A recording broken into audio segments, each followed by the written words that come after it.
Uh, uh,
Alright, how y'all doing tonight? Welcome back. Welcome back. I said I'd continue and I did. Alright. Let's finish that. Do this. Because I don't know how long I'm in for of a mission. How long of a mission I'm in for, so, you know. This main story. Time to lock in.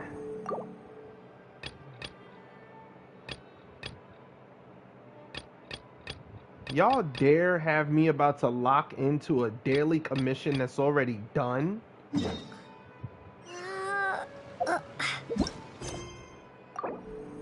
Yeah, we about to lock in. Let's go. Too bad that doesn't teleport me, but that doesn't matter.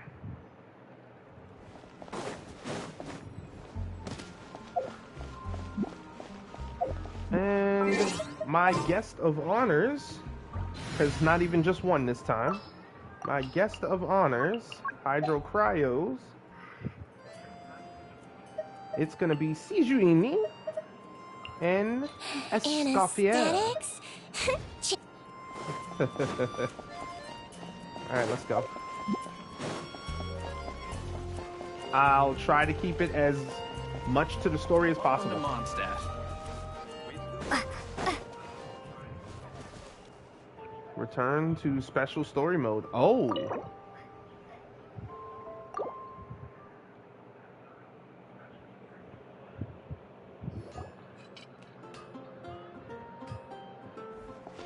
wow! The city is all decked out! Oh, it's beautiful! Festival season means no commissions, which means no Mora. But Catherine's always looking out for us, so we should still drop by and say hello. Sure, let's go.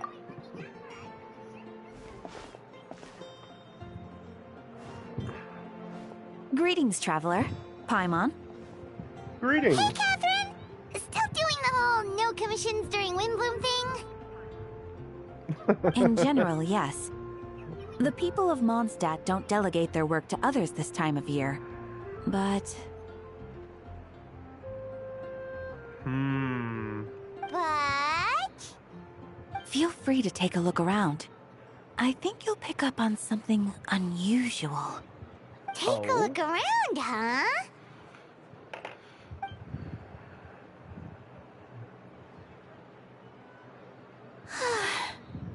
It's finally Windbloom. And here I am ruining everything. You're a bit tired. No big deal. Give it some time. How about doing something fun tonight? We could take a stroll or go stargazing. Hey. Stargazing? Like we'll find a spot.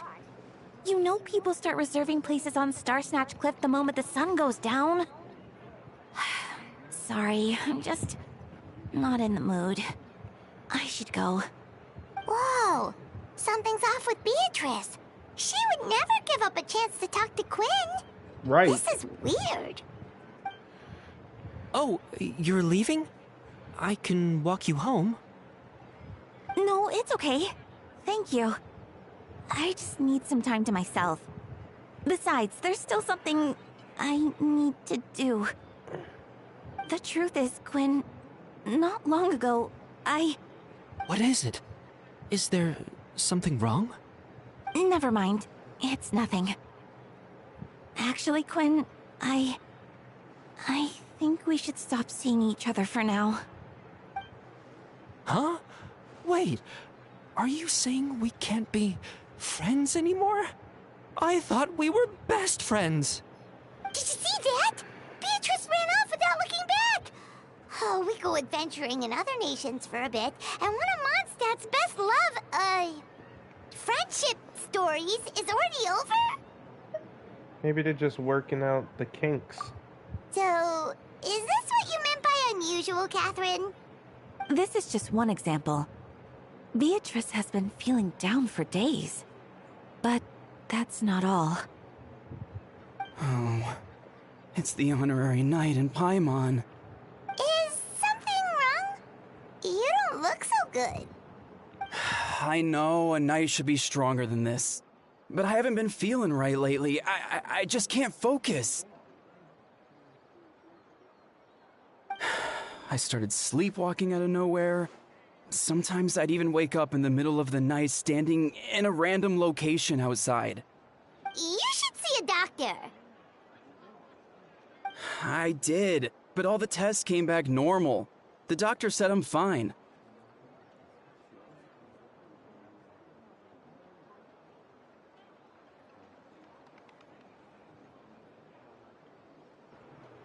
That's strange. Yeah, I even consulted Miss Barbara at the church, but her conclusion was the same. In any case, she was kind enough to pray to Lord Barbados for me to get better. Is it because I saw something I wasn't meant to see? Sorry, this is for me to figure out. It is Windbloom after all. Anyway, I have patrol to finish. Until next time, you two.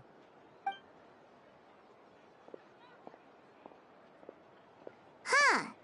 Is it something in the air, maybe?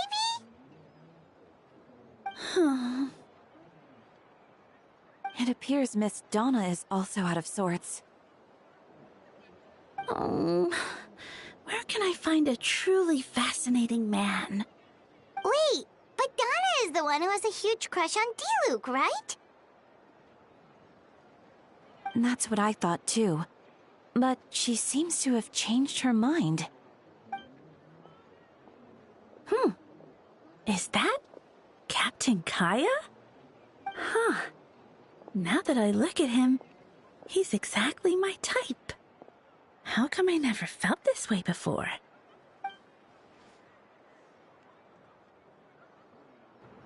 Oh no, the silence. No, Kaya! Oh, no. Of course not. I'm sorry, Captain. Just pretend I didn't say anything. And, have a happy Windbloom.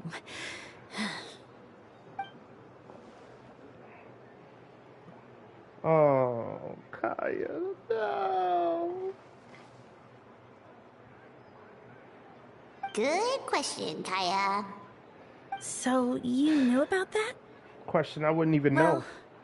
Master Diluc came into the city not too long ago, but when I saw him, it was like the butterflies just weren't there anymore. If I had to compare it to something, it would be like waking up and realizing you're married to a man you don't love. Oh, crap. That's terrible. But then I saw you, and it wasn't that something was different about you. I can't really explain it. It was just a feeling. I understand, and I'm flattered. I was able to bring the butterflies back into your life. But I do Here he need to be comes. going. Well, surprised to see us?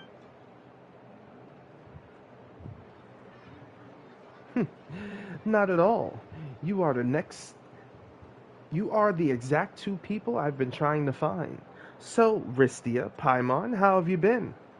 We've been good.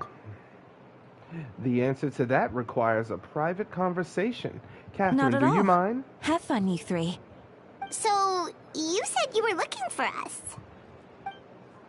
Yes, Jean sent me to find you when she heard you were back in Mondstat, but let's discuss the finer details later.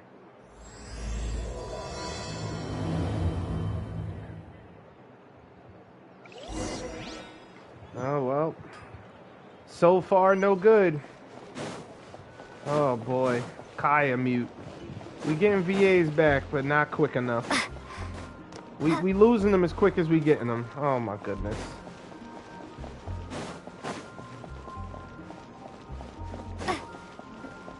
Escoffier, help. Help. A little moose boosh. I don't know if that helps. I'm stop. Alright, let's do some stamina food, because baby girl hungry. Yeah, Escoffier makes her own dishes, y'all.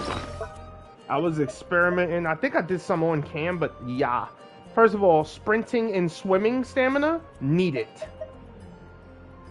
Restores 42% max HP. I need this. I need it. I also need an overtime dish if she would make that. I didn't see a attack dish that she made special. This is Kachina's special, cutie. Actually, yeah. This is Lolly's specialty, which is these, basically. Delicious tacos. Secret art. I ain't gonna lie, hers, I'm just saying, looks better. It's not even the wrap, it looks like it has more on it. Like, it's my kind of wrap. And, oh, here we go. I did not see this. A Scoffier special. Okay, so she makes one of each thing, and this is Varissa's. I put my baby girl at the top. Her food that no one will ever really eat. 16% crit rate. I could try it. Hey, what's going on? Porthos? I don't remember a Porthos. I remember Athos. I must be losing it.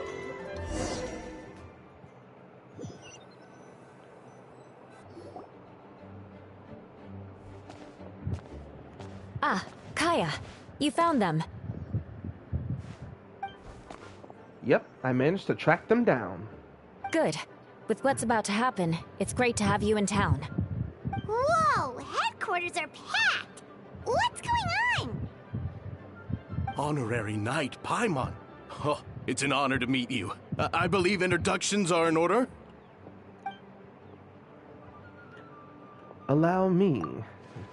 You have Note, Captain of the 2nd Company, and Chiron, Captain of the 3rd Company. Eula, Captain of 4th Company, and me, of course, Captain of the 9th Company. Oh, you're all captains? That's right. Master Jean is waiting for you inside. She'll explain everything. Jean!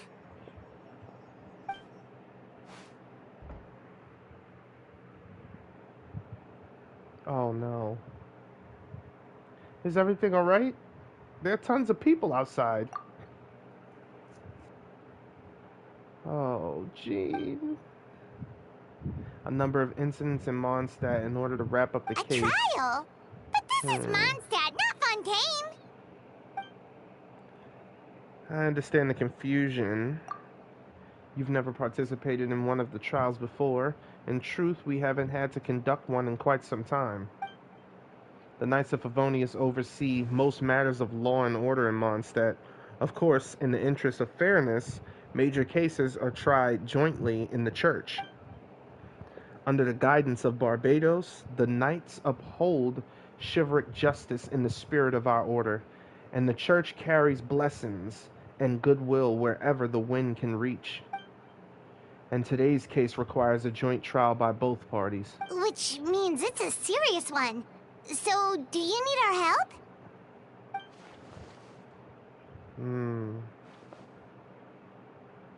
The group of people we saw in the corridor just now, there was someone missing. Where's Albedo? Right! He's the captain of the investigation team. But we didn't see him out there. A keen observation, Ristia. That happens to be exactly why I called you here. An upcoming trial against Captain Albedo. We will do our utmost to understand the facts of this case and deliver a fair and impartial verdict. Albedo is the one on trial? What did he do? Jean, it's time. Understood. Ristia, Paimon, come with me.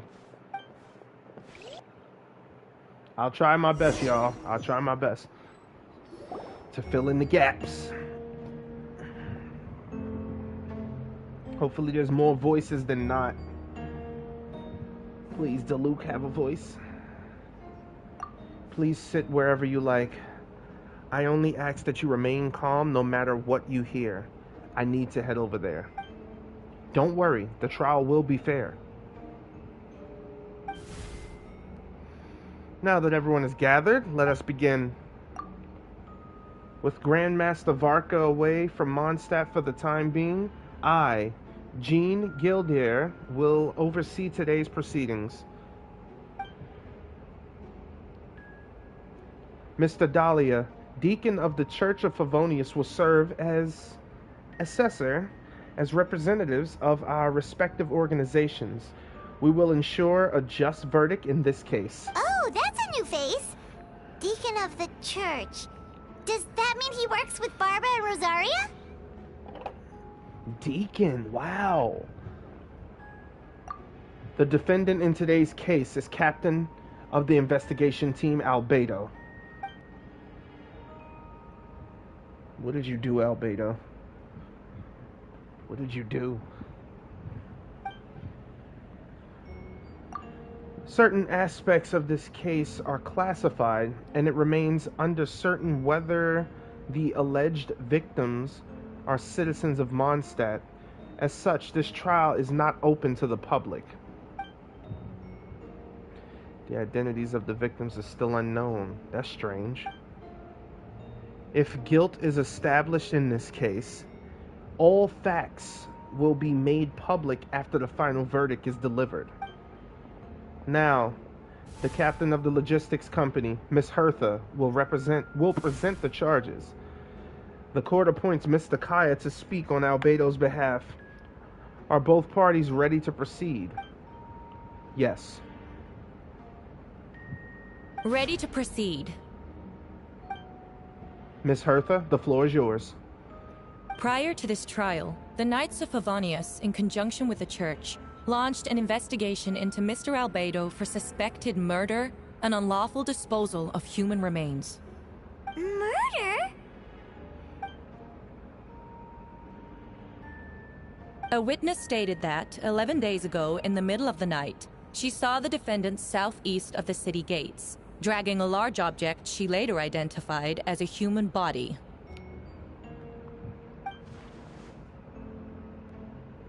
No. There's no way! We now call that witness to the stand. Beatrice, please tell us what you saw.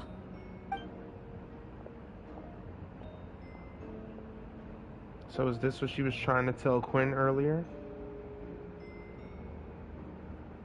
Well, I was out late that night on business. And when I came back, I saw someone in the moonlight that looked like Mr. Albedo. He was dragging a huge bag of some kind. I thought it was strange, so I followed him. Then, there was a sudden flash of golden light. The bag opened, and inside there was a body. Oh crap, Mr. Albedo's Albedo. vision allows him to manipulate the ground with ease. So he buried it, and then removed any traces on the ground. Before he left, It seemed like he looked in my direction. Maybe it was just my imagination, but I was terrified thinking he might kill me too. Luckily, he didn't see me.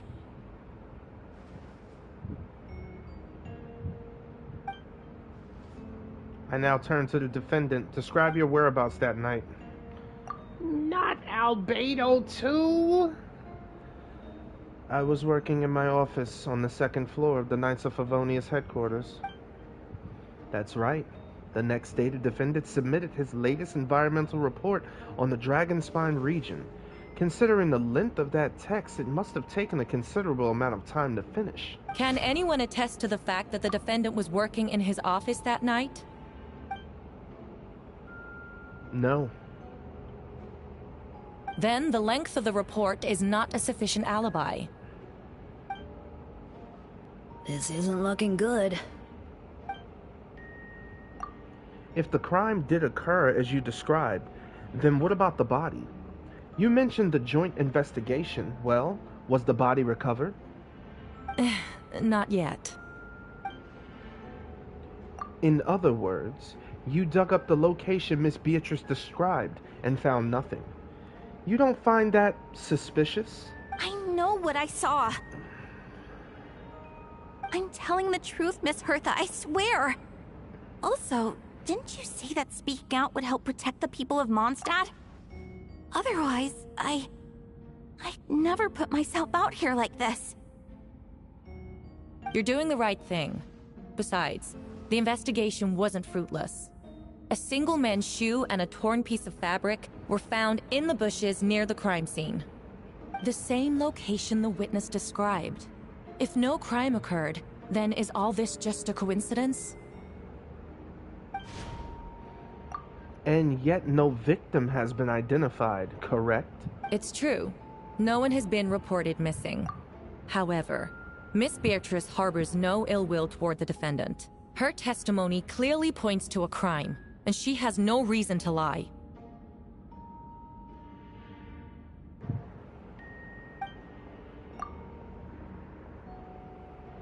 Does the defendant wish to say anything in response? You may believe otherwise, Miss Hertha, but I did not kill a single person. As a knight and the captain of the investigation team, I have a duty to protect Mondstat and its people.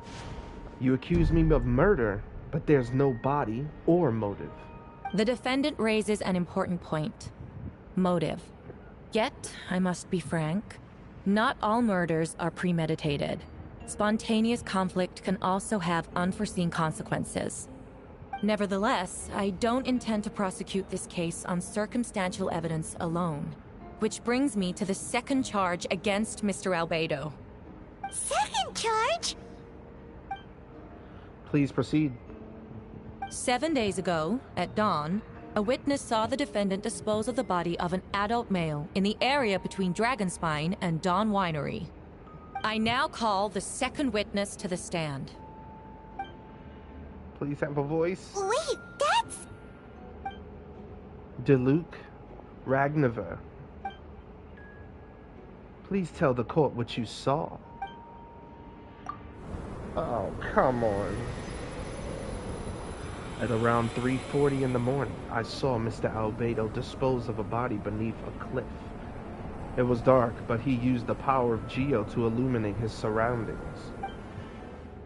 From what I could tell, it looked like the body of an adult male, tall and thin, but I couldn't make out the age. He buried the body underneath the cliff and smoothed out the ground to remove any traces. We now have accounts from 2 separate witnesses that describe the same modus operandi. Would you call that a coincidence? I would only inquire as to what Mr. Diluc was doing in the area so early in the morning. Not the most opportune time for a stroll. Is there such a thing? Dawn Winery is my home. It's not unusual for me to take walks in the area. I just happen to be in the right place at the right time. That's all. Mr. Diluc is a well-respected figure in Mondstat. I see no reason for him to frame Mr. Albedo, yet the question remains, where are the bodies? Before you suggest a lack of evidence, Mr. Kaya, you should know. After the defendant left that morning, the witness found this where the body was buried. And this is? What looks like the teeth and femur of a human. Now, it does beg the question, if the burial was fresh, why is this all the remains of the body? But I suppose Mr. Albedo is the only one who can answer that. Careful now, Mr. D-Luke. I do believe I hear a presumption of guilt in there somewhere. These remains suggest an accelerated rate of decomposition. Considering the defendant's profession, there's reason to suspect that alchemy is at play here. Both witnesses saw golden light, a known byproduct of alchemy. That's how the defendant destroyed the bodies. The light also explains how the witnesses were able to get a clear view of the events in the dark. So, that's your angle, alchemy? A logical assessment, but we have a witness of our own. The afternoon, the alleged second murder, Mr. Albedo had a lengthy intellectual exchange with his student, Sucrose. The two were in the library until the next morning. Why did the discussion last so long? Miss Sucrose was present. Was presenting the results of her research. She noticed some flaws in the data and insisted on reviewing her calculations until the next morning with Mr. Albedo present. That's right. We were in the library together. You're certain Mr. Albedo was present the whole time? Yes. And I know Mr. Albedo would never kill someone. He could never be that cruel. Nevertheless, the other witnesses have no reason to lie. Tell me, Miss Sucrose, that meeting in the library, were you awake the whole time? Sounds like a considerable duration to go without sleep. Oh, I do hope you can be truthful with us. It concerns the safety of countless Mondstat citizens. A crime like this cannot go unpunished.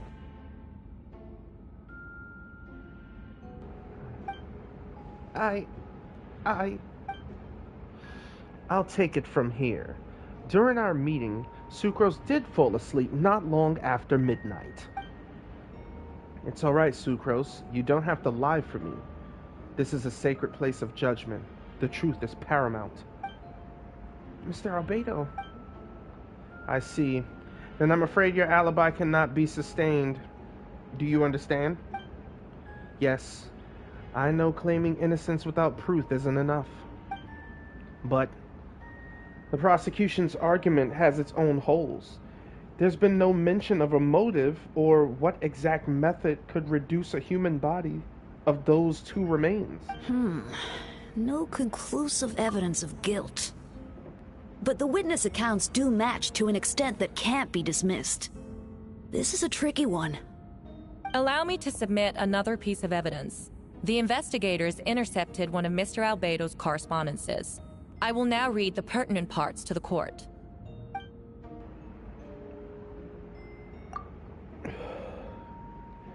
A correspondence?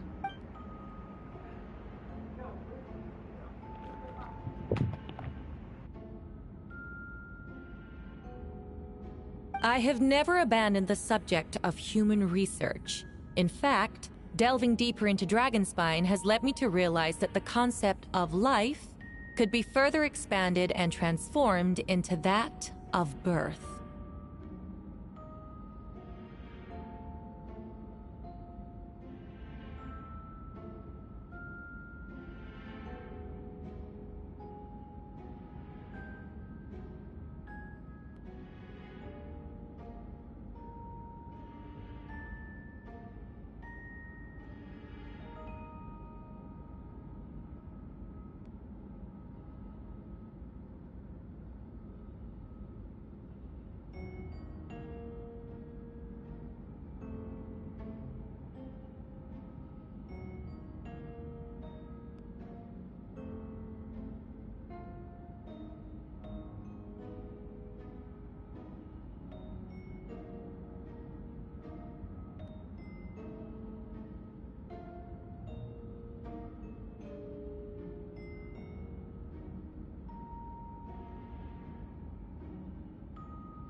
I'm back. The mystery of human birth is often linked to death. As such, death is the most suitable material for the creation of new life. To that end, we must engage in a process of putrefaction and refinement. Putrefaction and refinement? Is that in reference to an alchemical process? The letter continues. Experimental trials have been carried out in the northwestern part of Dragonspine, and the area southeast of Mondstat's main gate. The data is as expected. Just as you endeavored to do, I too shall take up the path of creation, and break through current limitations to reach a new realm of living beings.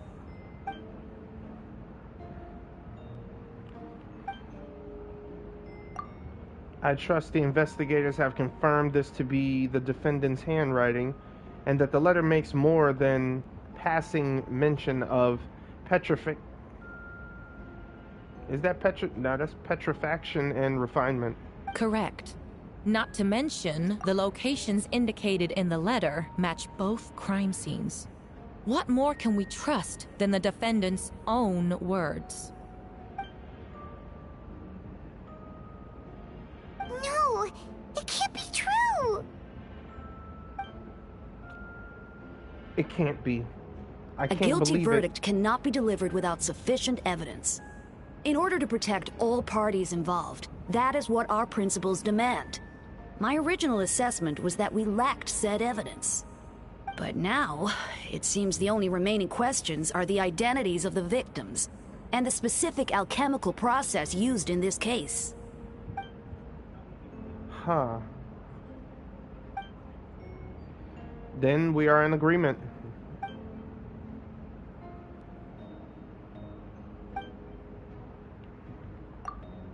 The evidence is conclusive. On the charges of murder and unlawful disposal of human remains, the court finds the defendant guilty.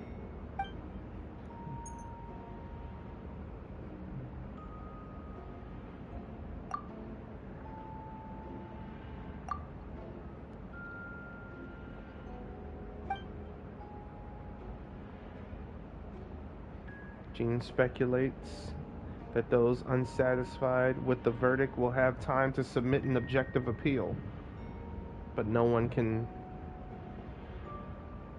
appear to help.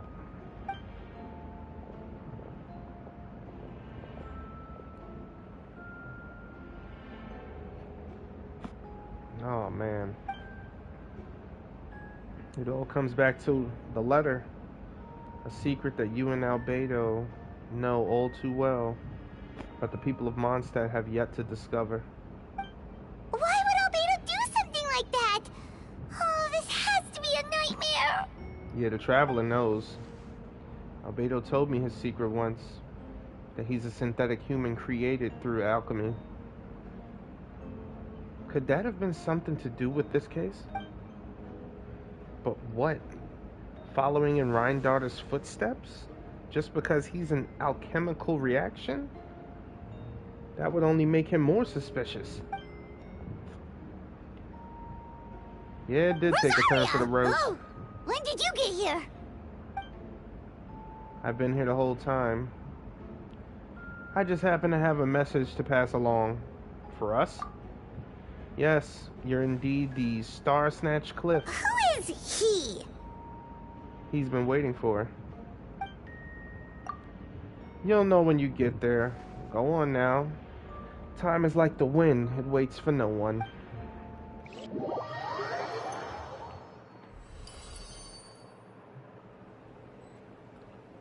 Recollections. The story seems to be related to your past adventures. Would you like to quickly go over and review those experiences? Why not? I wonder if this is because we did certain things. Okay, yep, stories amiss. And that's it. Okay, yeah, so that's a recap. If you didn't do the Dragonspine event with Albedo, that's a bit of a recap for you. You can read that, pause it, do whatever you need to do. Wow. Starnatch Cliff. If I'm not mistaken, I should be here. and go up. Yeah. Perfecto. Almost. Lynn, no. I'm in focus mode. What is this Lynn business?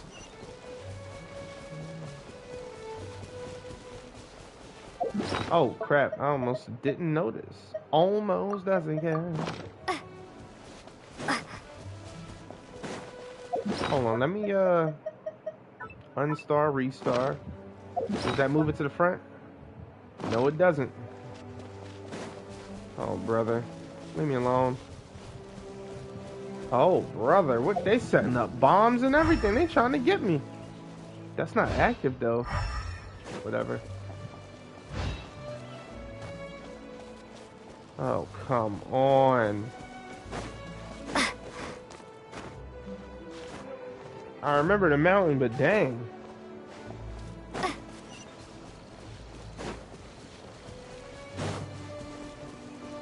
Venti, really?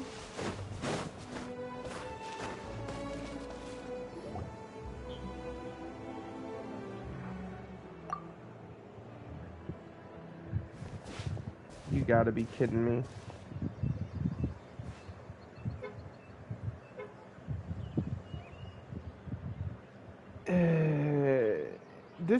This is actually turning out to be really awful. It really is. Oh, my goodness. Traveler, Paimon, I could hear your arrival upon the wind. Were you looking for me? Venti, did you send us that message? No, I did. Whoa, where did you come from? Wait, Venti, do you know this guy? His name is, what is his name again? Didn't think I was that unmemorable. I'm Dahlia, Deacon of the Church of Favonius, and Herald of the Animo Archon Barbados. Not gonna forget next time, right? So you called us here so we could meet Venti? That's right. I noticed you during the trial. The legendary honorary knight. You seem to have a lot of thoughts on your mind, so I thought we should have a chat. After all, I am the Herald of Barbados. If the people of Mondstat are in danger, I should keep the Animo Archon in the loop. Wow. Wait then, you know about... About what? The fact that my tavern-hopping nomad of a friend is Barbados himself? Don't worry. Dahlia and I are close. He knows everything. Besides, a god needs someone to communicate their will in a formal setting, and no one does that better than Dahlia. Not that I saw that coming when we first met. But back to the matter at hand. I believe you two already know about Albedo's background. If you mean his true identity, then yeah, we do. So, you know too, Venti? That's surprisingly Archon-like of you. Well, I knew from the moment Rhine-Daughter and Alice brought Albedo to Mondstat. When those two are in town, no one can afford to slack off. I don't know how to say that. The blank, a perfect specimen of synthetic life. At this stage of the case, there are countless questions surrounding Albedo's motive. His true identity is potentially weakness. A synthetic being loses control of their sanity and goes on a killing spree. That's how a novel would frame the story, and people are inclined to agree. Albedo has told us before that humans often value the ordinary over the transcendent and miraculous. And the slightest difference is perceived as other. A very common phenomenon.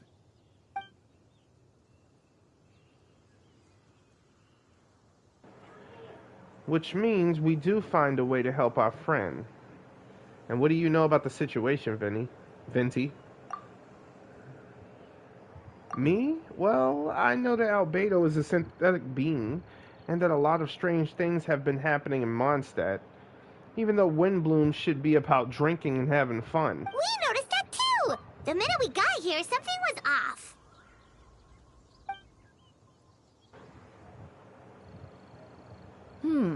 I've picked up on most of those too.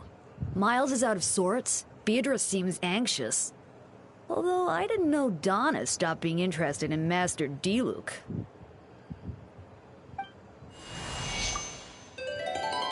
When no love remains for the songs to tell, the world becomes naught but an empty shell. Cruel is said fate, cruel it may be, were it not be for a hero who could set us all free. What are you getting at, Tone Deaf Bard? Oh, just making a comment. There are always unavoidable trials in life. At least that's what Barbados would say. A certain someone is going to need to overcome a trial like that. In such cases, even the Seven know better than to tamper with fate. If only there was a brave soul willing to aid their friend in his time of need. Should he meet a terrible fate, all of Mondstat could be worse for it. If you wanted our help, you could have just asked, you know. Well, even if Albedo wasn't at the center of this case, protecting Mondstat is a part of being an honorary knight, right?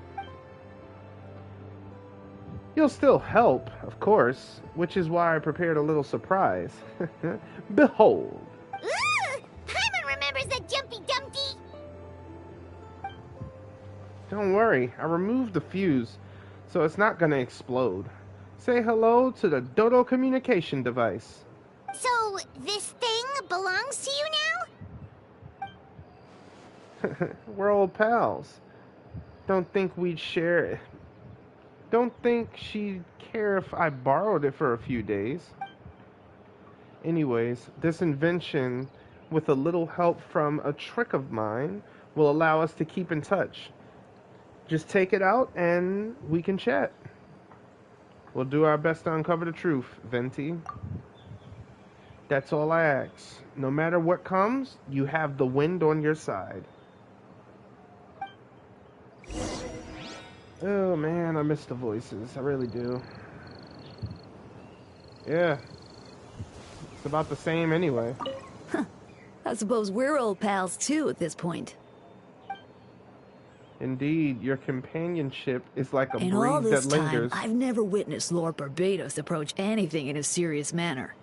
Perhaps this time, I'm in for something special.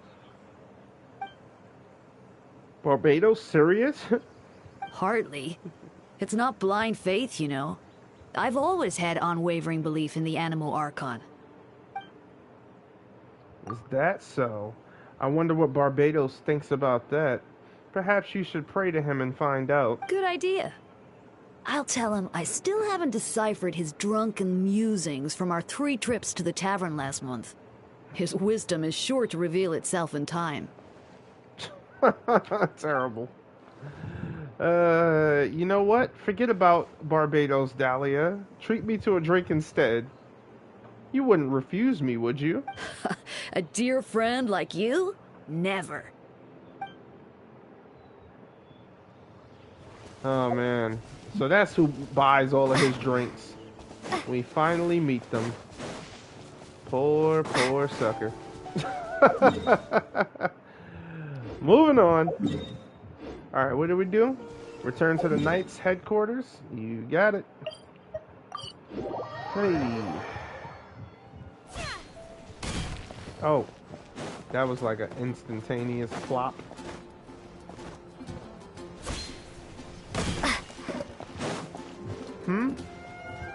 Oh, that literally got me. I'm like, wait, what the heck just happened? Oh, wow, we got all of those real quick. Oh, okay. Return to special story mode.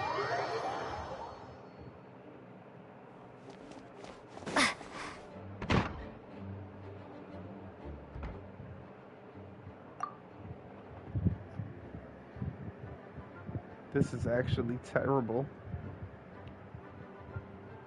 I know you all must be shocked, but the evidence is solid. Albedo's situation is not looking good. I still don't believe Albedo would do something like that. Using living people as alchemical test subjects? It's like something out of a novel.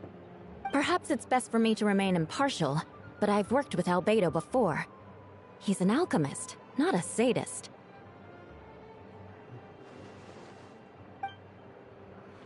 This version of events is as hard for me to accept as anyone, but Varka once said, Albedo is very different from the rest of us. Perhaps there are things we still need to learn about him. Let's see what Albedo has to say for himself first.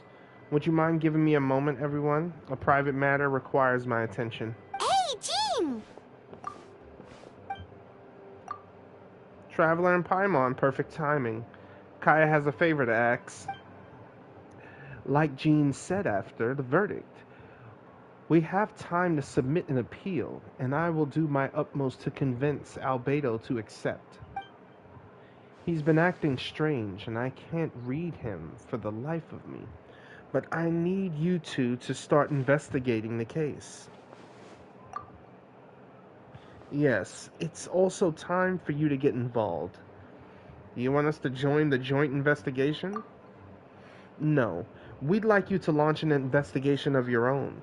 I'll continue working on his defense in the meantime. If you find anything that might help us in his case, just let me know. I know it's against the spirit of the reason to task you with this, but Albedo is a trusted member of our ranks. We owe him the benefit of the doubt. Understood. I know you'll all get to the bottom of this. Traveler, you've never failed us in our time of need. But what if the accusations turn out to be true? Then you will have done Mondstat a great service, all the same. I'm expecting a retrial. Until then, you're welcome to have a look around Albedo's office on the second floor. I'm counting on you. Alright, it's time to go sleuthing. There's not even a need to talk. Wait. What? We're actually able to go up here for once? What? I knew this would happen one day, and one day we'll be able to go up here. This is amazing. Wait, Captain Kaya! Surely I can't just... These two are here on Jean's orders. She asked them to investigate Albedo's office. Oh, in that case, head on in.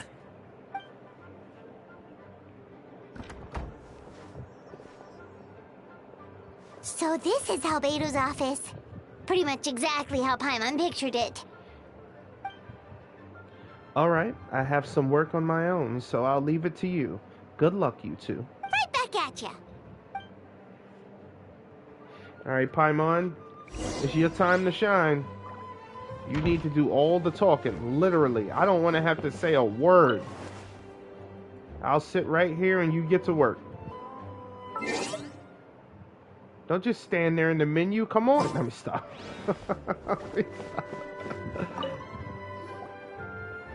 Alright, let's see what we can find. Yeah, please.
And I'm back again.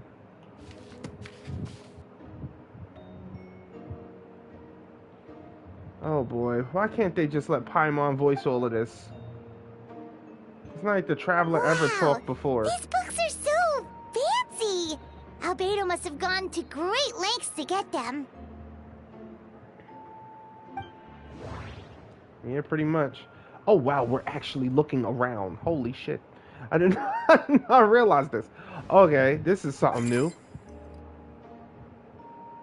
Test tubes. There's a note written on the bottom. Nope. No idea what that means. Not sure if it's too hard for Paimon or too hard for anyone outside this line of work. Don't worry about it, Paimon. I appreciate you.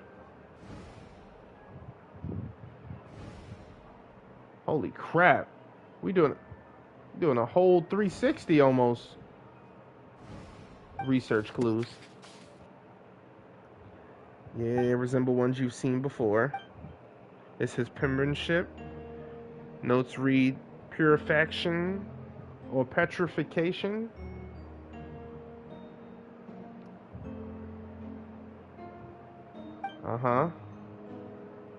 Target will decay within an extremely short period of time. That means he was trying to create another synthetic human like Rhine-Daughter, and it decayed.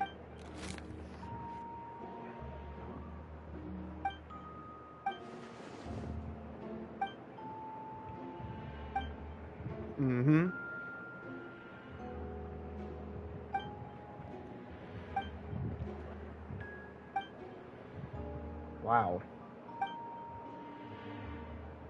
Friend of his, huh? Human transmutation? Is Albedo seriously looking into that? Looks like it. Ooh. Paimon doesn't want to think about that. It doesn't look good, but this letter can directly prove that Albedo did anything. Besides, a technique like that must be too dangerous to share with the public, right? That's why it wasn't brought up during the trial.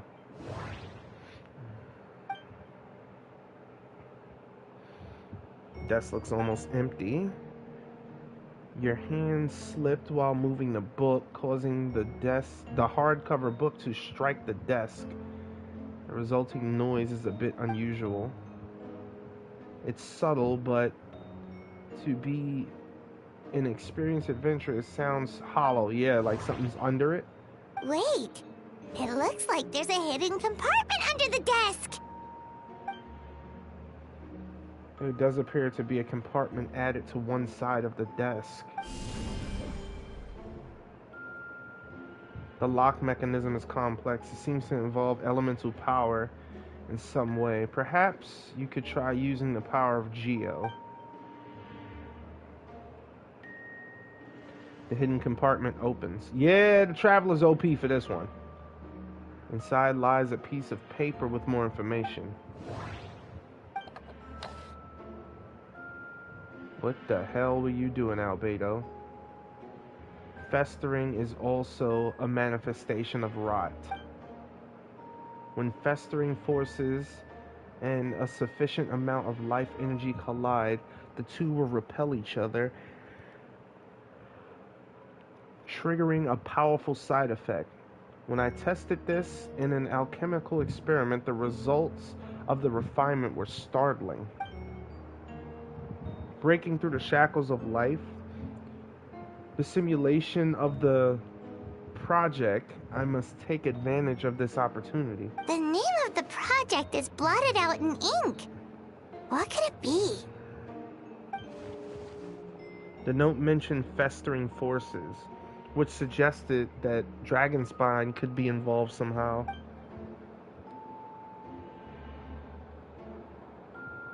If this has something to do with creating synthetic life, would Albedo go that far for one of his experiments?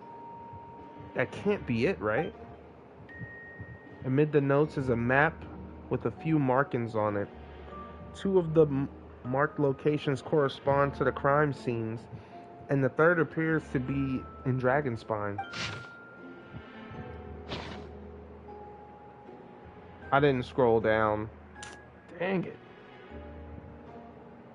It's a hard pill to swallow, but if the results of the joint investigation are correct, there could be a body hidden in the last location, or at least what remains of one. Huh.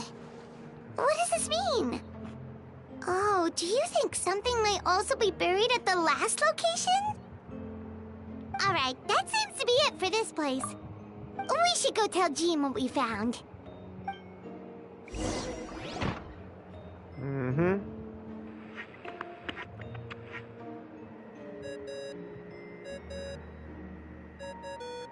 Oh, Vent is calling. Let's answer. How's the investigation going? Find anything? Oh, we found stuff, all right. Stuff that only makes Albedo look even more suspicious. I see. So Albedo's researching something that doesn't help his case. Not promising. We should be grateful.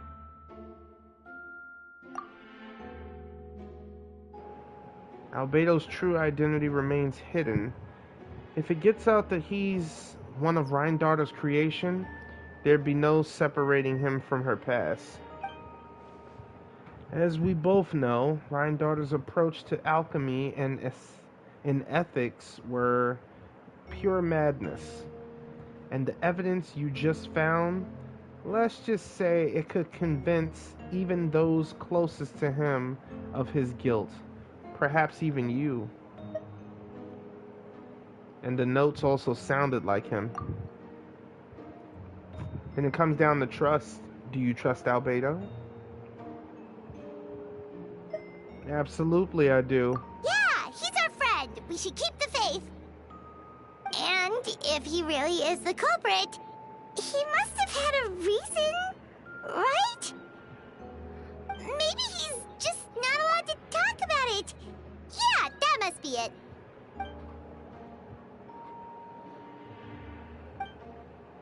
Either way, a fair investigation means coming to a conclusion presented by the facts. Wow. Remaining objective has its own value. Remember, none of this is your fault. Just report back with an honest assessment of the facts. Yeah. Well, let's go find Jean and tell her what we learned. Wait, that's Miles. What's he doing here? Oh, sorry. I heard voices and wasn't sure if I should check who was inside. It's okay. We're here on Jean's orders. Ah, I see. I'll, leave you to it then. Hold on. You didn't hear what we were saying, did you? Oh, not really. Nothing that made sense anyway. Mm-hmm. Well, do us a favor and just forget anything you might have heard, okay? Oh, sure. You got it. Mm-mm. That map we found in the hidden compartment seems important. We should check out the marked locations. Alright, let's see what we can find.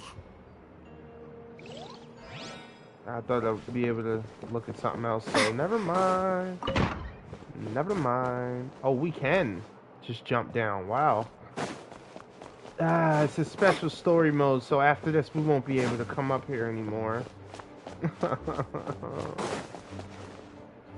Oh, that sucks. Go to the location marked. Alright, so let's just go straight to the location that's marked. I believe that one is down and this one is up, so we'll go here. It's been a while. Dragonspine. Yep, I chose the right one. Okay. I do more climbing than anything. You know what? I haven't had to eat this in a while. That's crazy. Where's the goulash? The goulash. Seriously, where is it? I don't think it would be in any of the categories.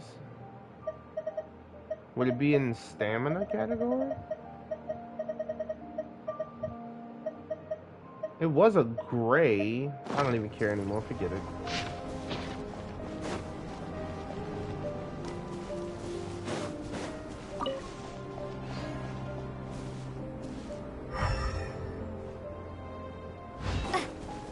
We should be getting close. Oh, look over there!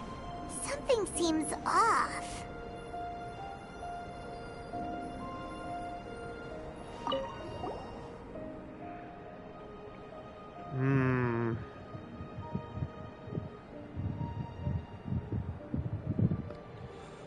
Okay.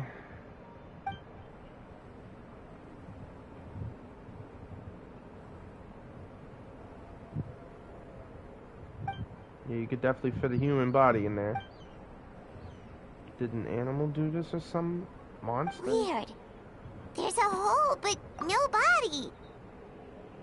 The prosecution's argument is that Albedo used alchemy to destroy the bodies, but this location is different from the other two. Why not fill the hole, or smooth out the ground like the other places? If one person did all this, why not remove the traces like the others? And if Albedo isn't the one responsible, why was this location marked on his notes?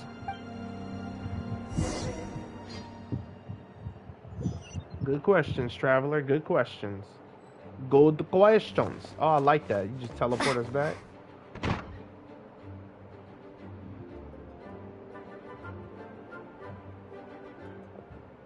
You're back. Did you find anything? Yeah, but none of it helps Albedo's case. You tell Gene about your findings in his office. I see. A complicated result, but your efforts are appreciated. Did Albedo submit an appeal? Yes, he asked for a retrial. There are still some questions surrounding the identities of the victims and the disappearance of the bodies.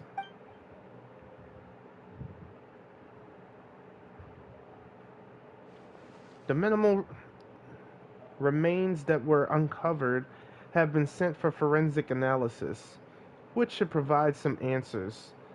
It's just... What's wrong?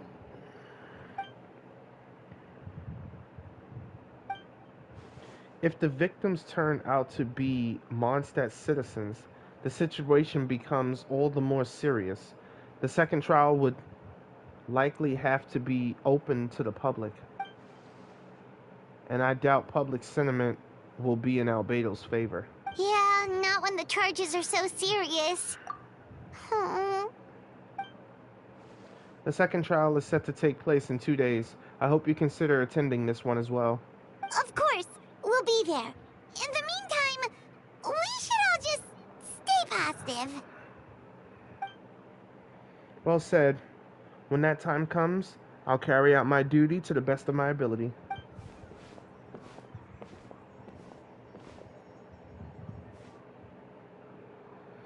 Miles again. Miles.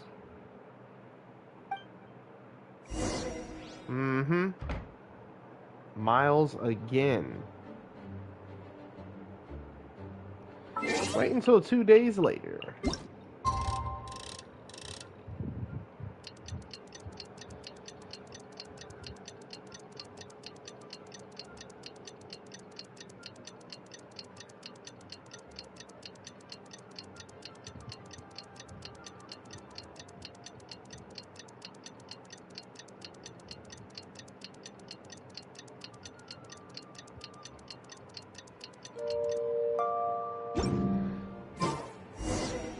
We should meet up with Jean. It's about time for the second trial.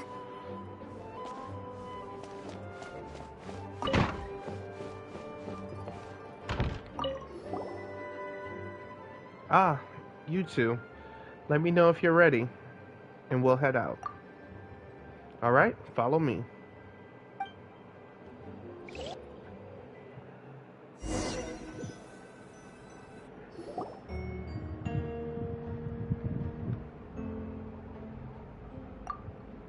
Ladies and gentlemen, we now convene for the second trial against Mr. Albedo. I, Jean Gilhither, will once again oversee the proceedings. Representatives on both sides remain unchanged, and Mr. Dahlia will continue to serve as assessor. Ms. Hertha represents the prosecution, and Mr. Kaya speaks on the behalf of the defendant. The defendant in this case is Mr. Albedo, captain of the investigation team. With that, I now bring this trial to order.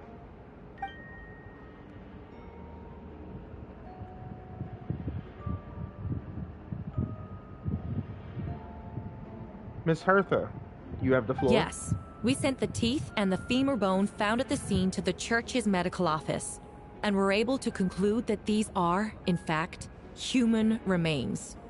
In addition, the investigators were able to identify several Mondstat citizens who appear to have been missing for quite some time. Forensic analysis of the remains allowed us to pinpoint the age and gender of the deceased. Interestingly, one of the missing individuals matches that profile to a T. The medical office couldn't spare the personnel, so Miss Rosaria is here to present the results to the court.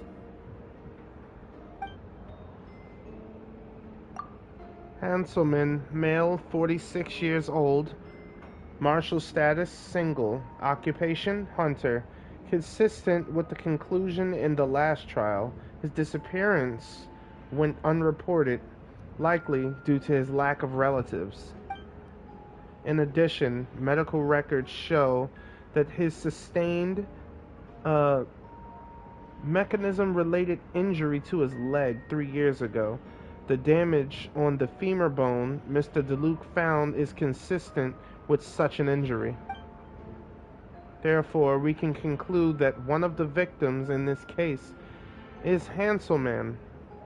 A specialized technique was likely used to accelerate the rate of decomposition. Is it reasonable to assume this technique to be alchemical in nature? Alchemical or magical, both are possible. Thank you for your testimony. The identity of one of the victims is now confirmed. But what about the defendant's motive? Considering what he wrote in the letter, we can deduce that the defendant needed subjects for an alchemy experiment. Who better than individuals whose disappearance would go unnoticed? In other words, he sacrificed the good people of Mondstat for his own gain. A truly vile act. In addition, another witness has agreed to testify. Miss Donna, if you would. Another one, huh? Wait, Donna from the flower shop? I'm sorry it took so long for me to come forward. But the night Master DeLuke saw Mr. Albedo, I was there too.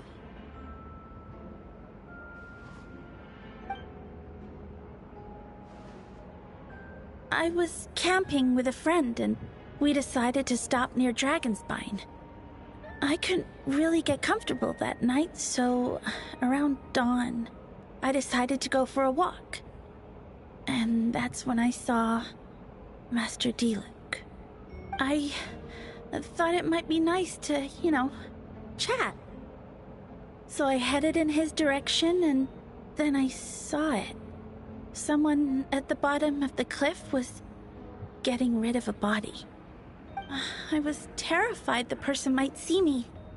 Even after I fled, I couldn't shake that fear. And I started to wish I never had a crush on Master DeLuke in the first place. Oh. If I hadn't wanted to talk to him, I would never have been in that situation. Well, I didn't want to come forward because I was scared. But Miss Hertha convinced me it was the right thing to do. I'm sorry it took me so long. I see. Just stepping forward was brave enough, Miss Donna.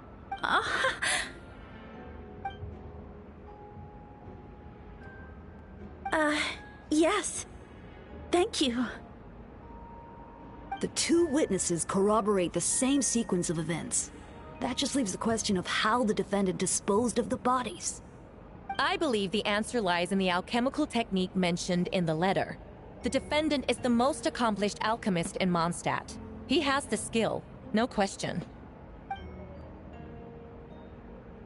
A special investigator also uncovered some relevant evidence on that subject.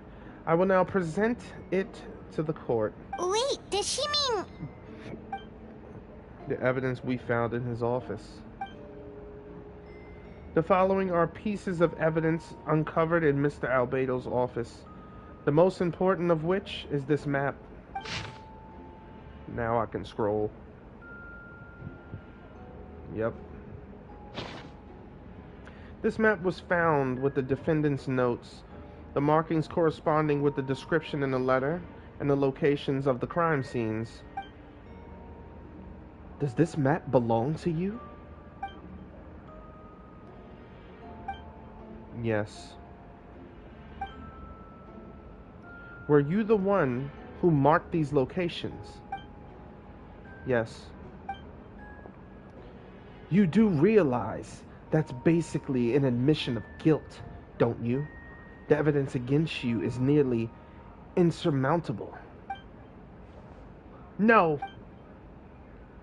Since you uncovered that compartment, I might as well expound on the matter. We have witnesses and physical evidence. What could you possibly say in your defense? What I always have. I never killed a single person. Ugh, you have some nerve. Saying that when the evidence is stacked against you? Miss Hertha, you've presented a meticulous and convincing case. I'll give you that. But I will not admit to something I didn't do. So, what? You're just going to bombard the court with excuses? That's rather dismissive way to refer to an innocent man speaking in his own defense. Besides, I'm not making excuses. I'm exercising patience. That won't make the charges against you disappear, Mr. Albedo. Perhaps not, but patience comes with its own reward. It's easy for things to remain buried in snow until someone comes along and brushes it away.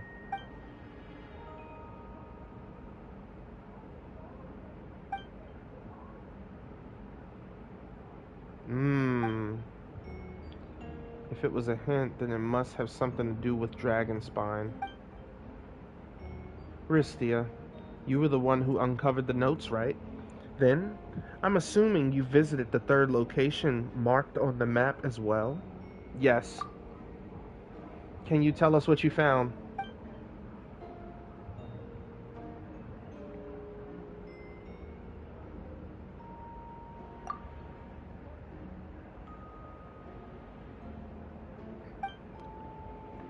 Whatever was kept in that hole was gone, and the surrounding area bore the markings of an unknown creature with everything covered in snow. No one knew where there was something to discover in the first place. Then, there must also have been a body. I need to think about this. What clues am I missing?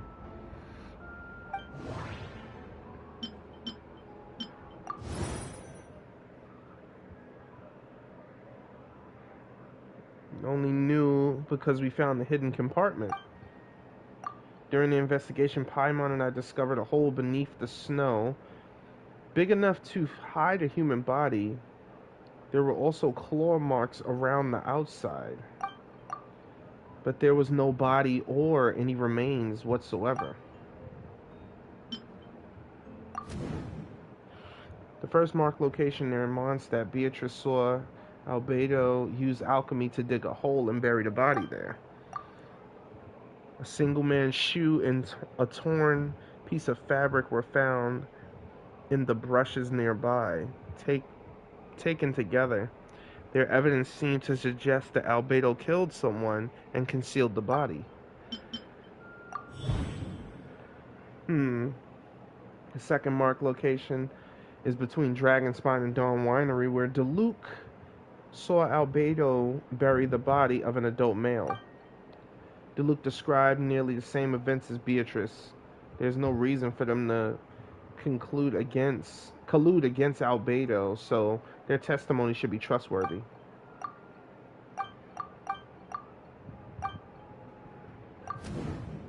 According to the forensic results, the teeth and femur bone belong to a Mondstat citizen, and the witness account suggests that Albedo was the last person to come in contact with his body.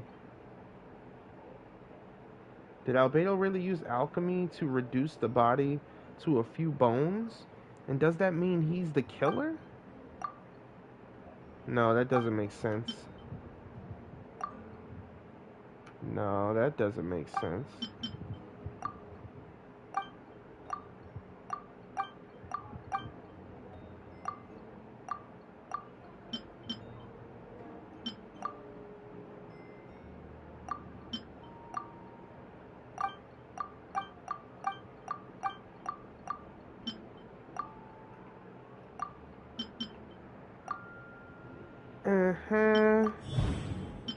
Okay.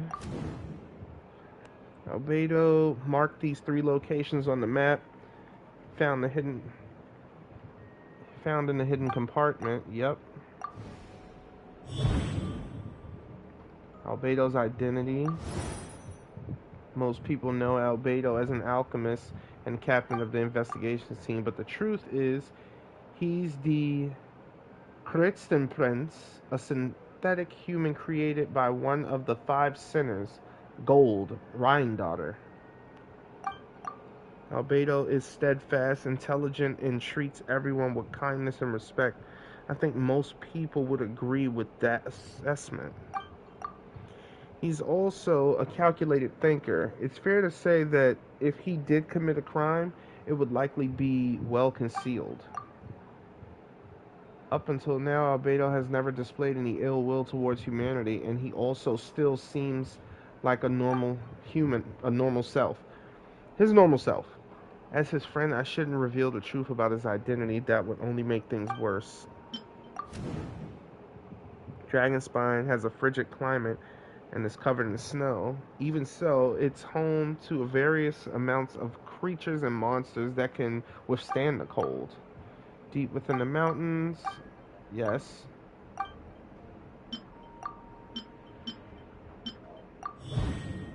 Uh-huh.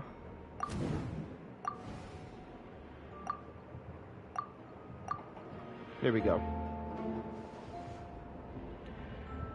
Albedo has a plan, so I should help him out. But what does he want me to do? Announce a break in the case? No, I should play it safe. Since I made an honest assessment of the facts, I should be honest about the doubts too. It's only fair. Besides, I think I understand what Albedo was trying to tell me just now. I'd like to address the court, if I may. I was the one who investigated the office, and I believe the results raise a few questions.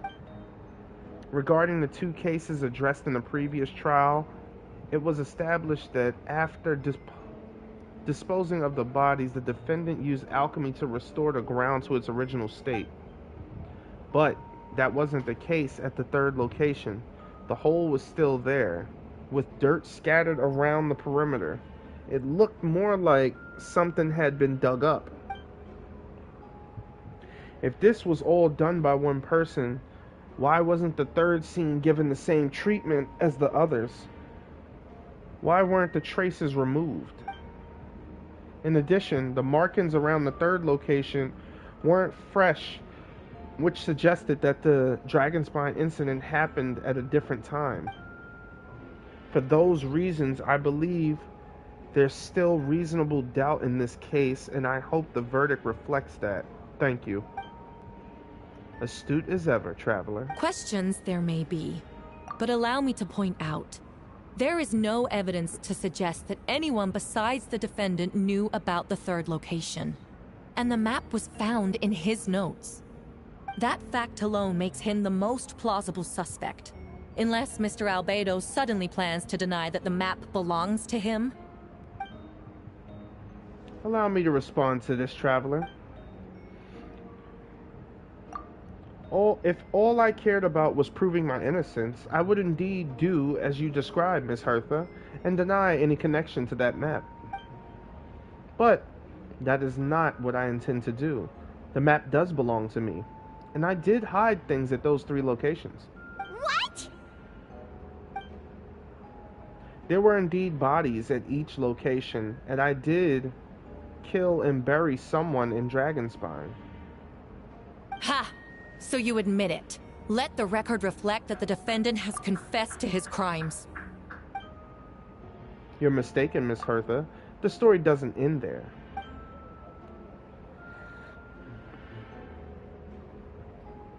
Some time ago, I encountered an uninvited guest on Dragonspine. Someone who wanted to take advantage of the deserted nature of the region to eliminate me in secret. Ah, his other self. His desire to kill me led to an altercation where I killed him instead and buried the body on the mountain, the 3rd location marked on the map. Actually, the traveler Amber Bennett and I were with Albedo that day. Mm-hmm. The Adventurers Guild was holding an event on Dragonspine. After it ended, we all left the area. If the person Albedo is referring to is different from the one we encountered on the mountain, then the altercation must have occurred after we left. This only proves that the defendant is guilty on all counts. Those innocent people, their blood is on your hands. No, you're wrong. You deny it? After admitting to murder for the whole court to hear? You've clearly lost your mind. If you would let me finish, Miss Hertha, I could get to the important part. The man who attacked me on Dragonspine was my height, with blonde hair and blue eyes, dressed in clothes nearly identical to mine. So, someone happened to look exactly like you? Exactly like him. Mm-hmm. So it happened back then. It's one thing to look similar, but for the clothes to be the same? What's going on? I don't want to be here anymore. Regardless, the important thing is that you admit to killing someone on Dragonspine. Yes, I killed someone that day. Someone who looked nearly identical to me. But I never said that someone was a person. I see. Then it appears I need to withdraw my testimony. What? Everyone! I brought her! Wait, you... The person who just came in, isn't that Hertha? What's going on? Who are you? Why do you wear my face? Hello to you, too. As you can see, this is Hertha, the logistics captain of the Knights of Favonius. I see what's going on here. It's all been leading up to this, hasn't it? Your confession. It was all an elaborate stunt to set me up. You want to undermine my credibility? Fine. It doesn't eliminate the mountain of evidence stacked against you. All I want is justice for the people of Mondstat. Order in the court. I've been stationed on Dragonspine all these years because that is where the subject of my research lies, the Dragon Doran.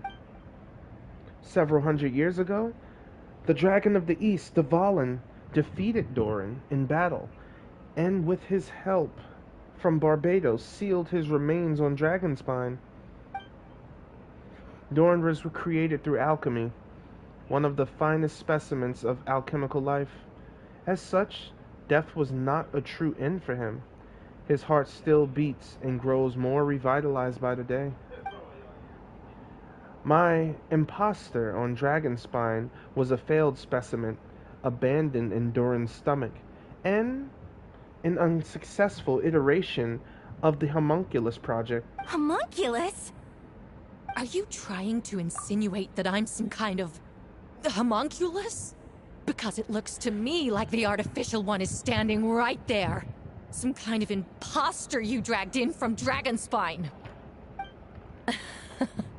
So this is what I look like when I fly off the handle. You know, they say imitation is the best form of flattery, but your impersonation has overstayed its welcome. Master Jean, what are you waiting for? We've known each other for so long. You recognize the real me, don't you? The two of you look identical, but judging based on demeanor,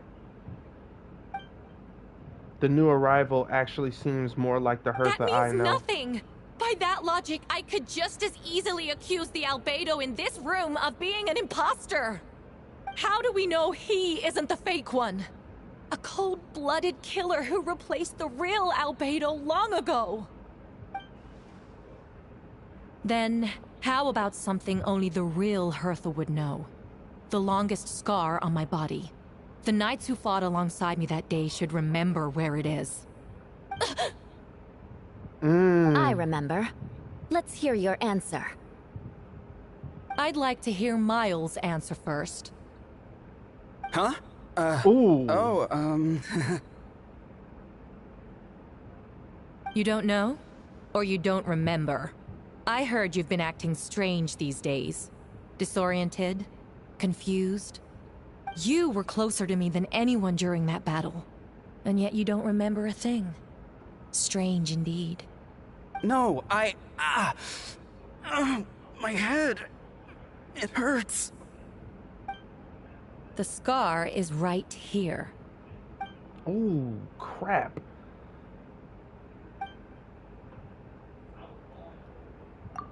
Unless your informant in the Knights of Favonius failed to mention the scar on Hertha's left arm. Albedo has done a lot of research into beings like you.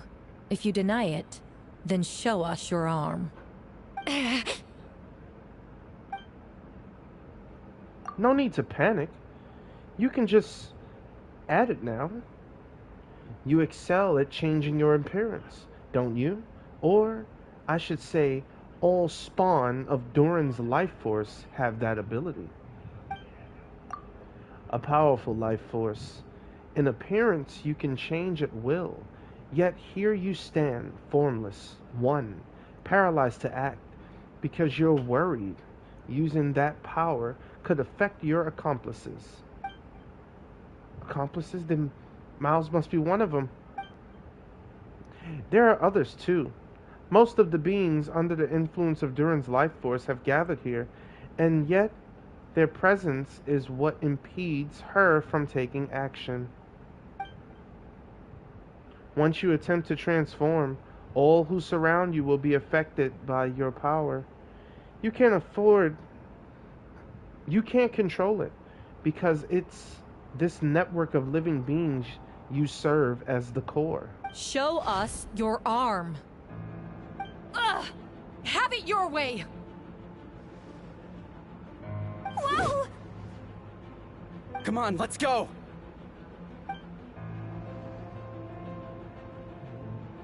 Really? Hey, they're shielding the imposter!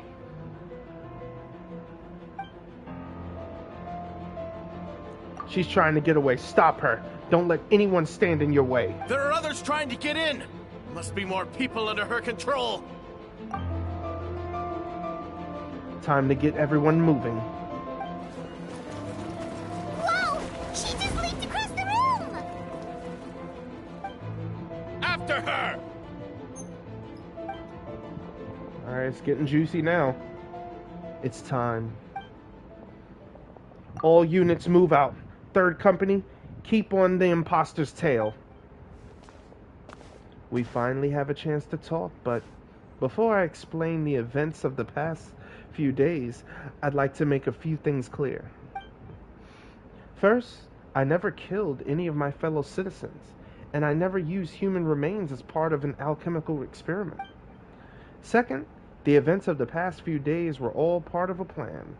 Most of the members of our order were in on it too. As for the witnesses, Master D-Luke picked up on the situation long before today's proceedings. Whoa, that's quite an involved plan. Indeed. Follow me.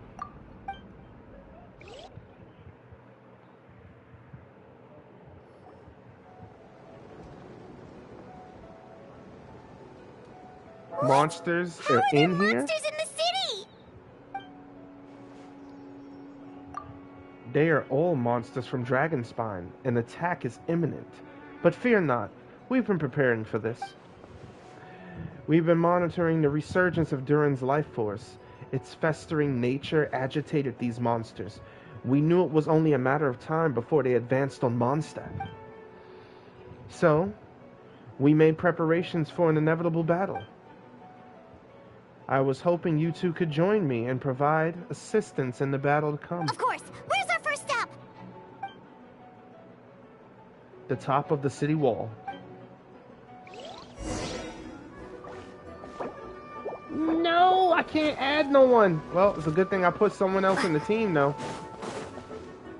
Mona?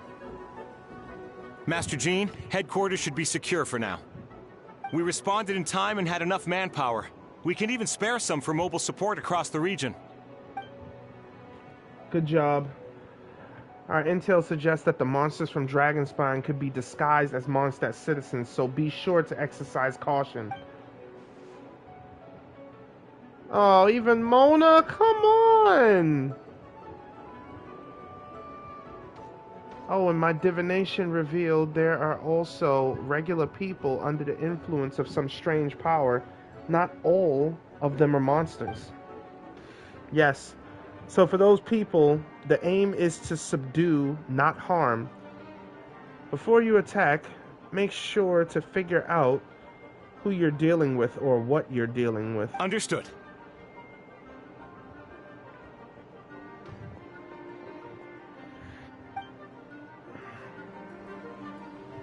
So we're dealing with body doubles, huh? Big surprise. Provide support.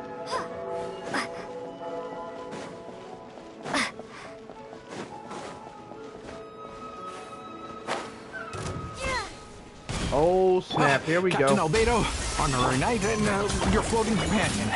Some of the people around here are acting strange. Be careful.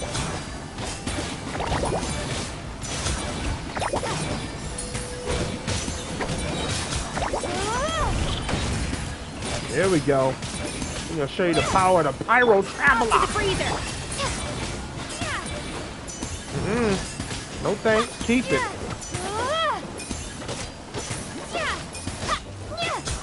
Yeah, I know you immune. Not what I'm worried about.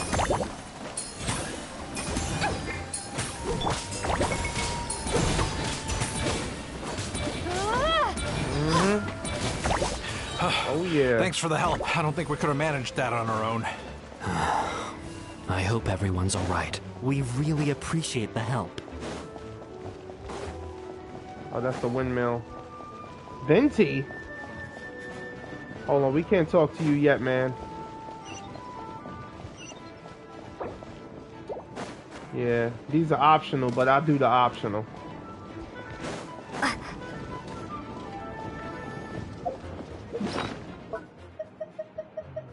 Let's do that and do that, and we're gonna hit this, hit some fire. Give me some energy.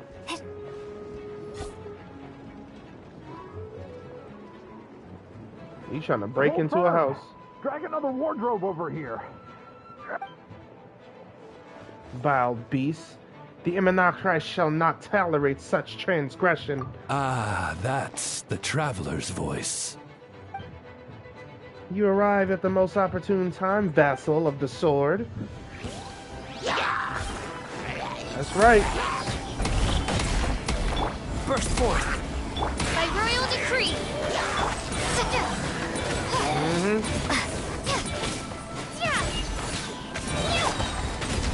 Feel this ancient power.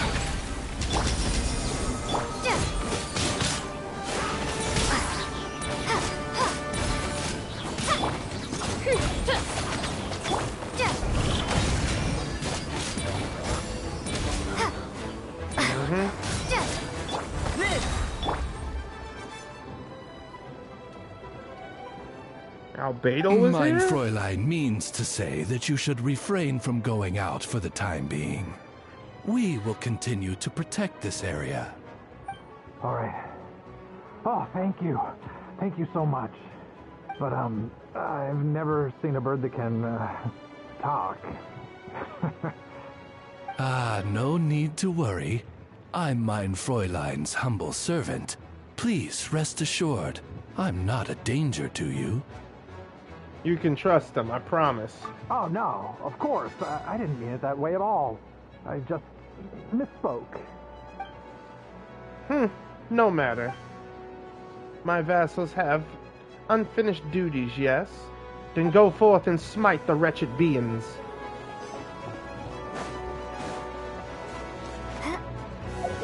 Let me see, what's my energy right now? 213, yeah. We should be good.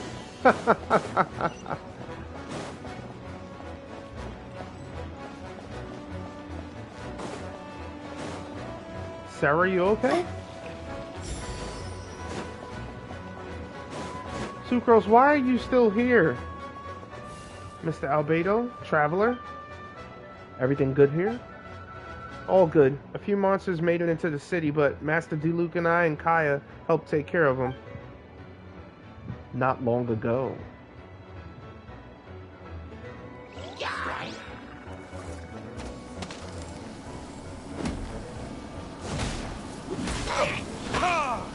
What the? How they just stop his last hit? What? Dodge this. Animal test 6308. Stand clear.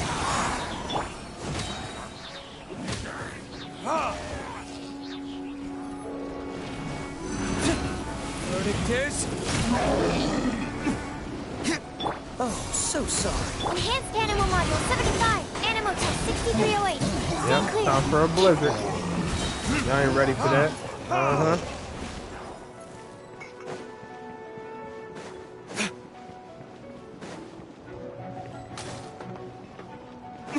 Okay, so yeah, we do have to get here. Where are all these monsters coming from? My sword hand is cramping. Wait, I think that's Captain Kaya's voice. Maybe he's coming to help. Just hang in there. Animal test 6308. Retribution! Fantastic job. We'll take it from here.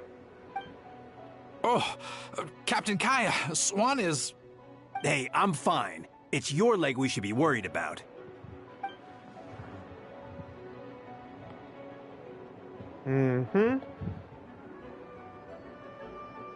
Alright, both of you get to safety. Master Diluc, didn't you leave the Knights of Favonius?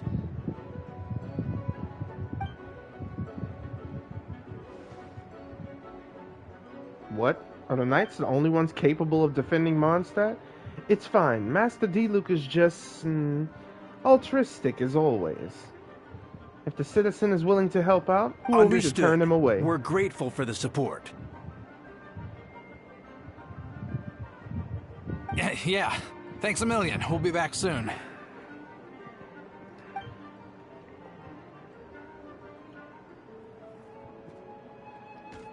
I have some spare time now, so I was planning to make some potions to help people fighting.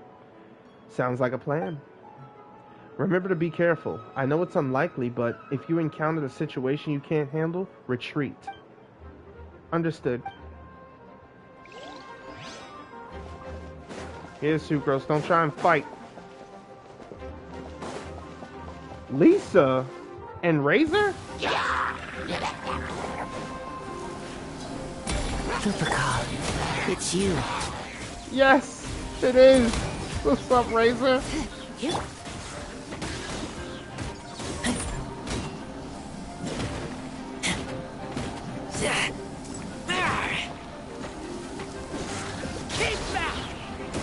Come a little closer. You're in for a little shock. Blitz.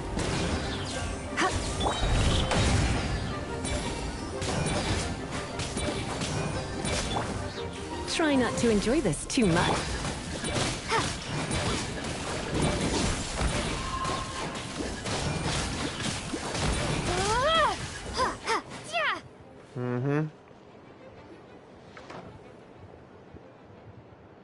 It's been a while since I unleashed my lightning. It happened a lot before? Unleashing lightning on people?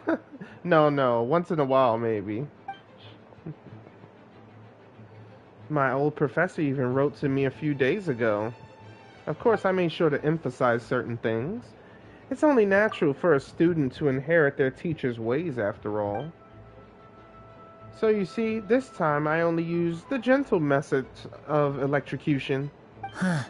Gentle electrocution. You seem to be in good spirits, Miss Lisa.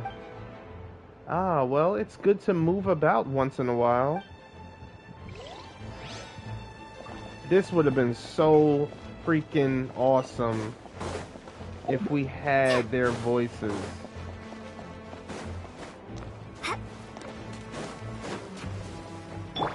Wibbly wobbly! Oh, crap. Don't be nervous! Just relax! Get down from there. Don't slip and fall! A burst of flavor! A dash of frosting!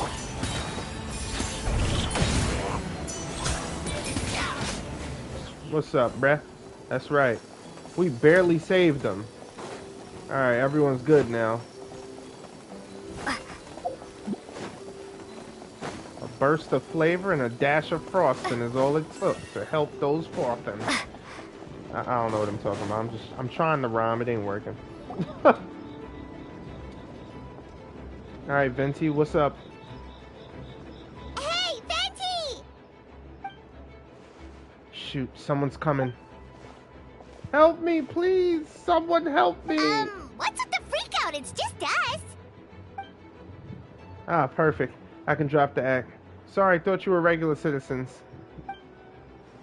It's about time. I think we can proceed as planned. I agree. Although it's been a while since I dealt with something this big, it's going to be pretty exhausting. Don't worry. I'll treat you to a drink for your trouble. Just what I wanted to hear. So, these two know the other's identity then? People can make new friends when we're not here, you know. Monsters started surging from Dragonspine during the trial. They soon became agitated, likely in response to the core coming under pressure. Still, I never expected those monsters to have become this advanced. The power of evolution cannot be underestimated, especially still wrong voice. The power of evolution cannot be underestimated, especially considering the fact that Durin absorbed the previous imposter. Wait, so what about the map? And the missing bodies? What the witness saw was true. I did hide those bodies. As I monitored the situation on Dragonspine, I noticed that many who ventured there came back different.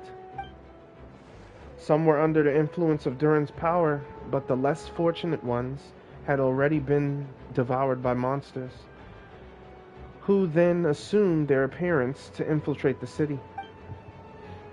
Most of those who were replaced had no close relatives, so when their behavior changed, there was no one to notice. The monsters used the disguise to get close to people. I eliminated 2 who attempted to attack. What about the remains D-Luke found? Did they belong to one of the victims? Yes, the monsters slowly digested their victims. Sometimes, they even left behind the body parts to aid their transformation. All that remained of the first victim was a few strands of hair, and the second, some teeth and bone. The only bodies that Albedo destroyed were the monster mimics. Then, he buried whatever remained of the victims to put them to rest. Well, someone had to do it. Besides, I managed to gather some valuable data on the petrification of the bodies. After we defeated that doppelganger Whopperflower on Dragonspine, we promised to tell each other a story, remember? Yeah, you told me the story of the gardener, I remember. I'm glad. Then you remember what I told you about Subject 2. In his pursuit to replace Subject 1, he transformed a Whopperflower into Subject 3. So, there was another imposter on Dragonspine that day. Yes, that would be Subject 2. I confronted him and buried his body on Dragonspine. So you see, at one point, there was something hidden in that hole you found. But Durin is becoming more vitalized by the day. Under the influence of his power, the monsters dug up Subject 2's body and returned it to Durin's stomach. Durin absorbed the failed creation with his knowledge and way of thinking. Ever since then, all creatures spawned from this power had the ability to transform their appearance. Humans who ventured into Dragonspine for too long are also bound to fall under Durin's influence, but those affected don't show themselves right away, and the extent to which person has been affected is hard to perceive. You saw it for yourself, didn't you? All the people acting strange. Those are some of the people who tried to break into the Knights of Favonius headquarters. Durin's power remained dormant within them until finally it surged to the surface and seized control. That was also our goal.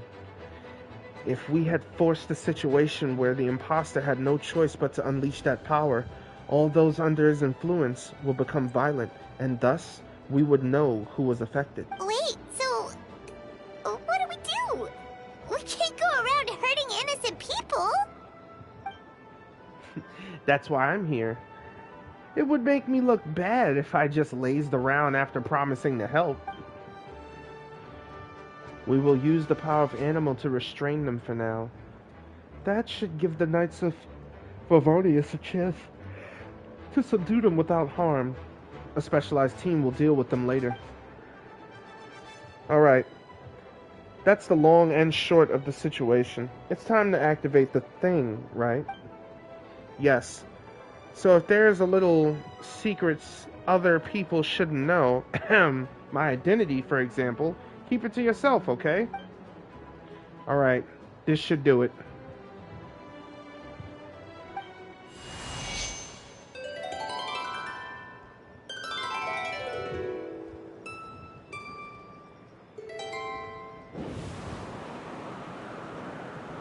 Raise the wind in Mondstat. Alright, Venti. Wind currents? Paimon's never seen this many.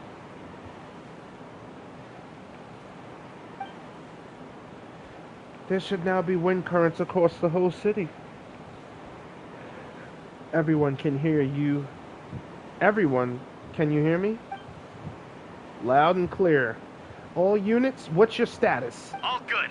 We have enough manpower to provide support. Requesting assistance at the side gate. Heading over now. Whoa! It's long-distance wind communication! How is that even possible? Let the wind lead. It's all thanks to Lord Barbados.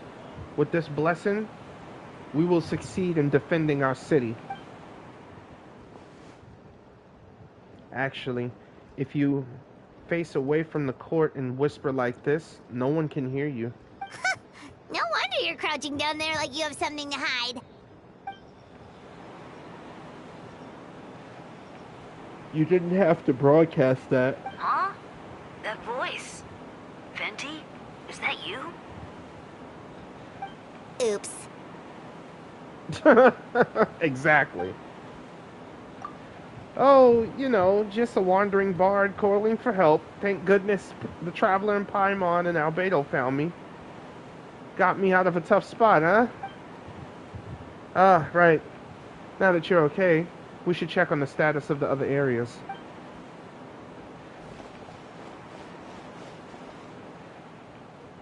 Thanks, friend. May the Animal Archon protect you.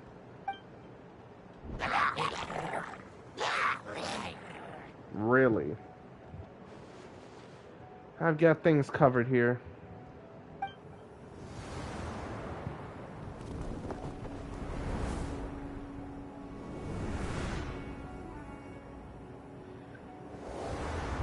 Yeah, Venti protecting his city. I don't like being in the middle like this, especially on a bridge. Oh, look who it is.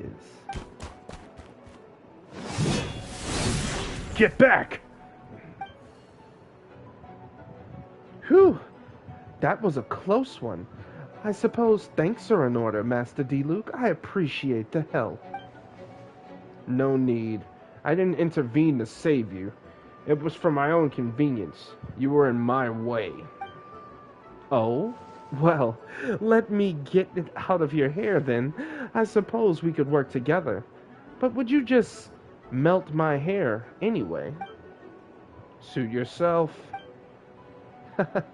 Alright, tell me. When did you notice something was off? The first trial. Ah, because of the fake Hertha. No, because of you. Me? What did I do? My defense wasn't passionate enough? No, you weren't nervous enough.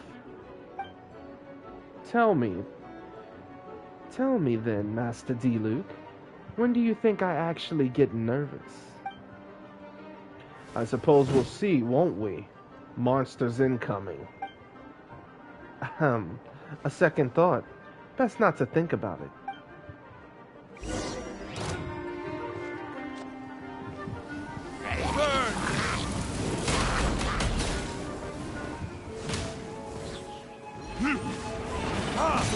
Don't get frostbite. Freeze. Time for retribution. How'd they stop his... Yo, I'm so sick of them. I really am. Like, for real, for real. This moment will be frozen in time. Cool. Like, they're over here stopping his elemental skill. Like, seriously? Burn.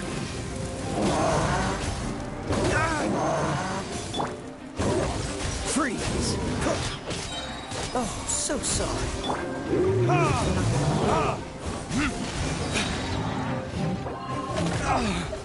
There can be no excuse for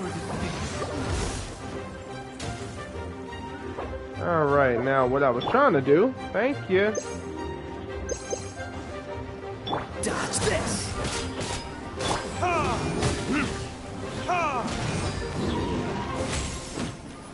This moment will be frozen. Really?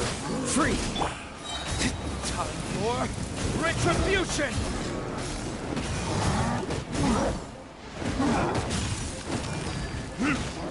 Out of here, Lola Cheryl. Get out of here already. They're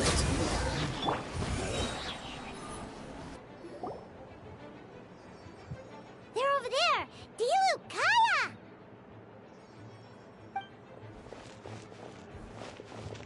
If you had time to make it out here, I'm guessing... We can't be here because we care? Maybe this was just the closest spot to the city gate. Maintaining control over the main road seems maintaining control over the battle as a whole. You made the right choice. So what's the status over here? All under control, don't worry. My trusty civilian volunteer and I have this area covered. I think you mean the man who held the title of cavalry captain before you. We don't have to bring that up. We'll keep up the good work. We'll go and check out the status of the other locations. Good luck. Oh, and I wanted to thank you for what you said in court. If I'm not mistaken, you were on my side by the end? Believe me, He's had his suspicions since the first trial. I suppose it didn't feel right to believe that someone who helped me in the past could be a cold-blooded killer. Aw, that's so sweet. Thank you for trusting me, and for choosing to fight alongside us. As for you, Kaya, good work as always. And we'll see you soon. Of course, stay safe.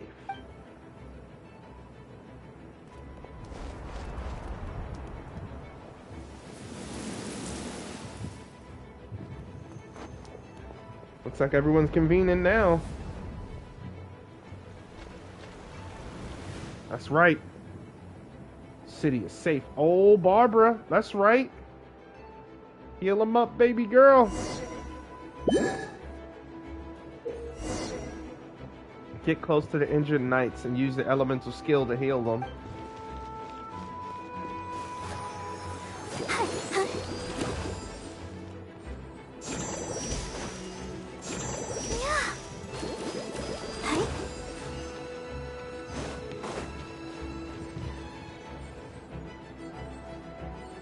Nice. Oh my, that's what I call using everyone's power. That's right. Alright, you should be on the mend. Thank you so much, Miss Barbara. Things are still quite chaotic outside. It's best if you all remain inside the cathedral for now. Don't worry, Miss Barbara. I'll try not to put myself in harm's way. I can help with logistics from the back. Well, I can give you a hand. As you said, the situation is chaotic. Don't need any more injured parties. Of course. Thank you, Miss Rosaria. Just doing my job. I'll leave the cathedral to you then, Barbara. You can count on me. I don't really know how all of this started, but I'm here to help, and I hope Jean is okay. No, it has to be. And now she's thinking back to when she first... Okay. I just wanted to tell you that over the next few days, a lot of things are going to happen in Mondstat. Attacks and fighting, so I need you to take care of yourself. How do you know? Albedo warned us in advance. It has something to do with the Dragonspine, and he's our authority on that region, so we should take him at his word. Dragonspine, huh? So the city is going to be in danger. Yes, but the Knights of Favonius will do whatever they can to protect the people. But then who will protect you? Don't worry. I'll look out for myself, I promise. After all, she's a healer herself. Please let them be okay out there. Sister Barbara, can you lend me a hand? Of course, coming.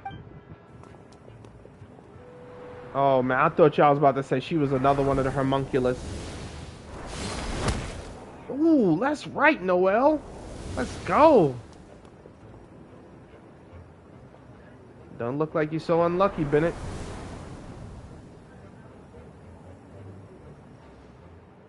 They're here. Prepare for battle. On guard. Everyone, incoming monsters, 11 o'clock.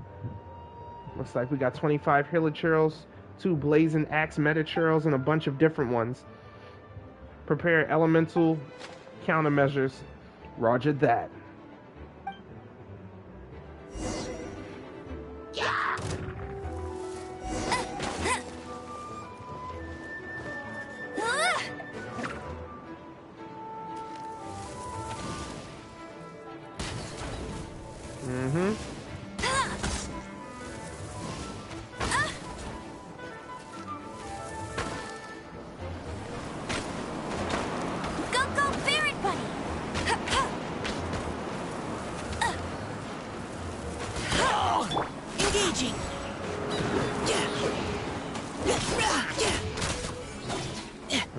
That's right. Now's our chance. No one escapes my sights.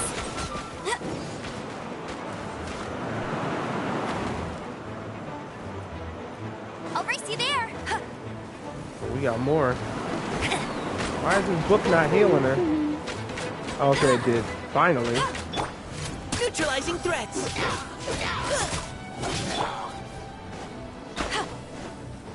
Gotta keep him separate from his buddy. They're too close.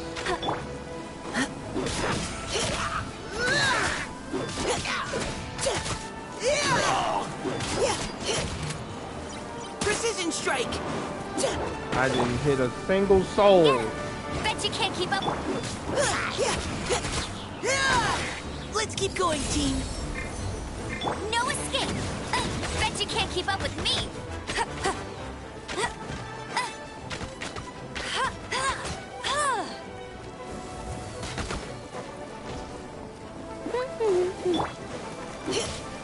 You had your chance.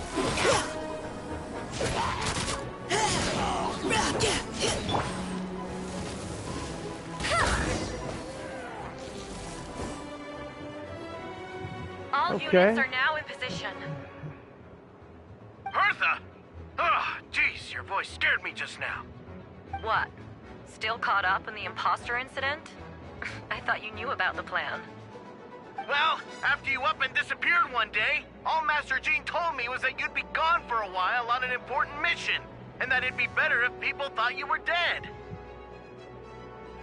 And then, what do you know? Someone who looks exactly like you appears out of nowhere 2 days later. If Master Jean hadn't told me about your mission, I would have fallen for it hook, line, and sinker. Yeah, that's quite a scary thought. I get chills just thinking about it. A monster replacing someone? Don't worry, once this is over... Albedo, are you okay? The trial wasn't too hard on you, was it? I'm sorry I couldn't be there. I was so worried. Same here. I thought it was all real at one point.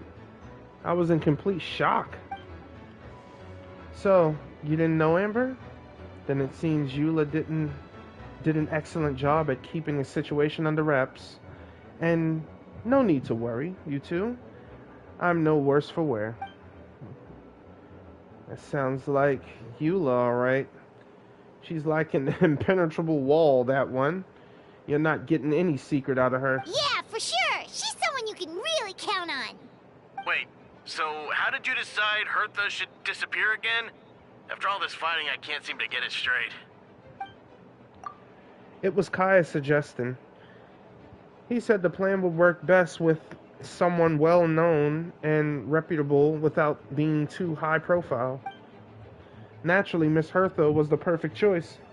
We needed to leave a hole in our organization, so she came up with the idea that she would disappear.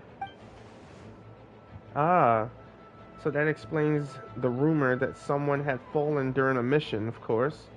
It didn't take long for that to get resolved. No, because the imposter fell right into our trap. It was all part of the plan. First, we spread the rumor that Hertha was missing in action after some kind of incident. That news came from Kaya and Hertha's direct subordinates, which was important because we needed it to be credible. The imposter saw the gap in our ranks and couldn't help but take the bait. It didn't take long for the fake Hertha to appear on the Knight's patrol route, claiming to have survived her mission. When did that happen? Over 6 months ago. Whoa, so this has been a long time in the making. Yes, and our enemy was more meticulous than we expected.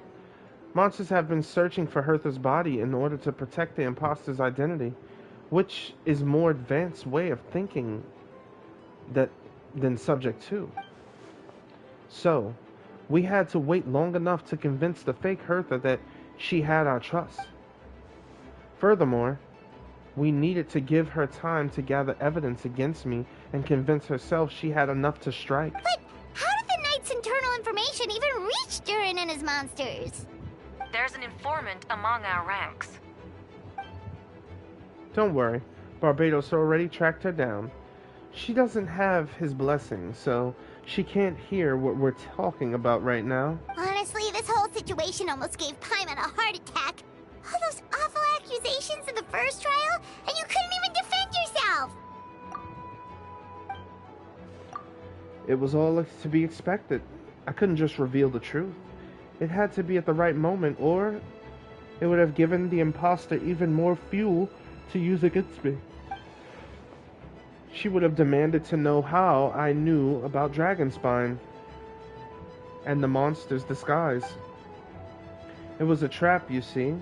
Argue back and expose our origins, or keep my mouth shut and be seen as a murderer. Credit where credit is due. Yeah, thank goodness we were able to back her into a corner. Indeed. I have you to thank for that, traveler. You probably don't know it, but you've been a part of this plan since the beginning. Me? And why didn't you tell me the plan? And for that, you have my sincere apologies. I know I kept you in the dark, but I had a reason. This might not sound intuitive, but I did it to make the plan even stronger. From the beginning, I knew I had to leave the letters in my office for a fair and independent reader to discover. Someone willing to seek the truth. Naturally, I thought of you. I knew you would return for Windbloom, and I knew you would agree to attend the trial. And I knew your sense of responsibility and justice as an honorary knight would compel you to start your own investigation. The fake Hertha, subject 2, has met you on Dragonspine before. If she thought even you had lost faith in me, her confidence might get the best of her. The perfect time for us to strike. Albedo's right. You were part of the plan from the start. I hope you don't take offense at our decision to keep it from you. And please don't be too hard on Albedo. He was just doing his best to look out for the people of Mondstat. The honorary knight and Paimon will always be friends of Mondstat. We will never forget that. Aw, that means a lot. In that case, it is us who should be thanking you, honorary knight. Wait, was that Eula just now? Let's go to the side gate to check it out. Yeah. Dahlia! Huh. I think you should give yourself more credit. You were brave enough to sit through the trial despite the nature of the allegations. That takes strength.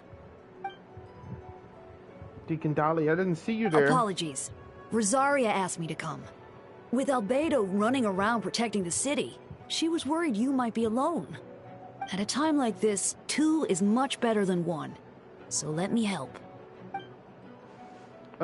Thank you. I didn't think Miss Rosaria remembered me. Of course she does. She spent all that time monitoring Albedo. It's only natural that she remembers his most dedicated student. Oh yeah, so after all this, I doubt Mr. Albedo's identity will be a secret, huh? As far as I know, he shared that information with close members of his order long before these events. Huh? Perhaps I spoke too soon. You do scare easily. Sorry, I guess I didn't expect Mr. Albedo to just reveal it like that. I'm sure he felt the time was right. Besides, you know the truth. I know the truth. It doesn't change anything, right? When Mr. Albedo told me in the library a few days ago, I was pretty shocked, but more than that, I was amazed. Not afraid? No, not afraid. I trust in knowledge and science, and I trust in Mr. Albedo as a person. I just noticed, Deacon, there aren't any wind currents around us. We lucked out on that front. Otherwise, that conversation would have been for the whole city to hear. Huh? That's how it works? That could have been so embarrassing. Please bring back the VAs. All of them. Not a select few. For a second, okay, I did see stuff rising in smoke. What is the point of this wind current? Venti, what are you doing? Yes, a voice. It's all my fault. I knew Clea was fast, but disappearing like this? I only lost sight of her for 1 second. How am I going to explain this to Albedo? Explain what? Albedo, Traveler, Paimon. What brings you here? We're providing mobile support across the region. Yeah, plus we kinda already heard what you said, so... Just tell us. There's nothing to be afraid of. Klee, she disappeared right under my nose. I'm sorry. I'm doing all I can to find her. I see. Please don't beat yourself up. Wait! Please. Something's coming this way, and it doesn't look pretty! Alright, fighting first, conversation later. She was right next to me, and the next thing I knew, What she the? ran off somewhere. I swear I only lost sight of her for a second.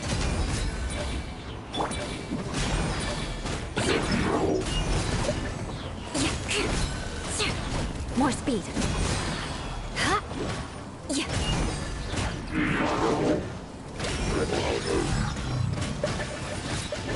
Those bombs. I see what you mean. She's not to be underestimated.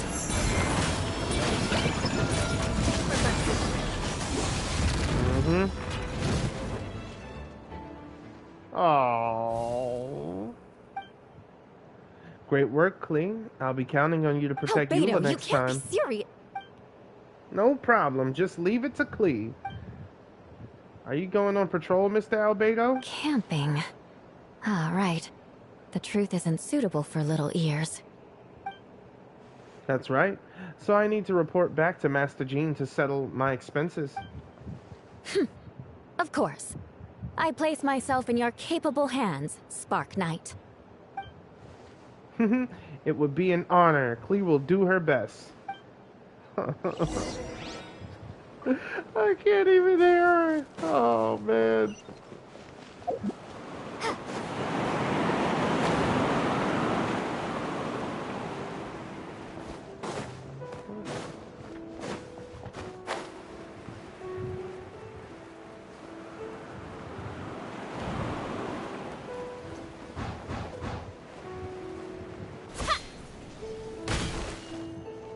Is the water still real? Okay. Whoa!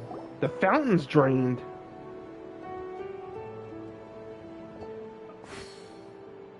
That should be it for now. Good work. Good, our preparation paid off. Wonderful. I'll review it in a bit. We're back! Everyone alright? Amber?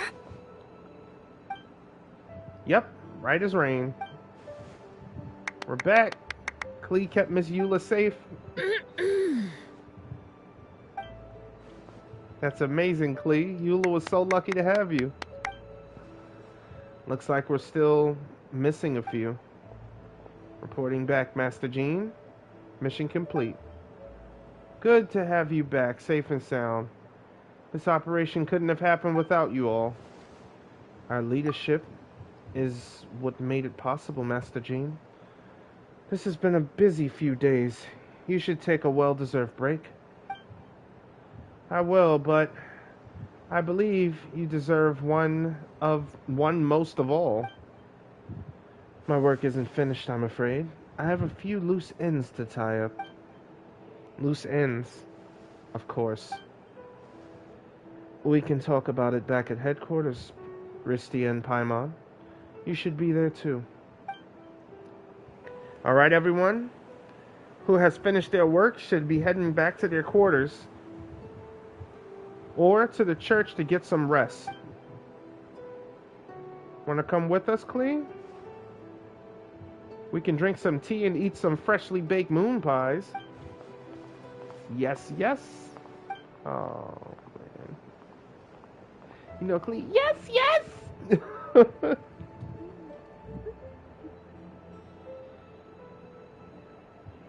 Oh my god. Hi everyone. Venti, thank you for everything. I know there were difficult moments along the way. Oh, well, wait. Does that mean you saw me running for my life? No, apologies. Forget I said anything. Just kidding. But you're right. It was tough out there. I almost lost my hat to the wind several times. Any notable information on the wind? Of course, I was out of the city walls for quite some time. I heard all sorts of things. As for something notable, well, I picked up in anxious voices and a child's anger. Durin has been isolated for centuries, but absorbing Subject 2's emotions allowed him to understand certain truths about this world and his existence, including the fact that he's no longer Mother's only child, or her most perfect creation. It's obvious he found the fact difficult to accept. The emotions he felt in response were quite genuine and, dare I say, human. If I eliminate the perfect creation, I will be the only child Mother needs. This mindset arose out of Durin's instinct to compete and survive and came to dominate all those around him.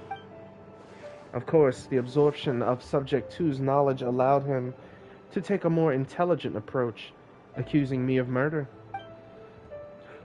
In the end, however, Durin still lacks sufficient social intelligence.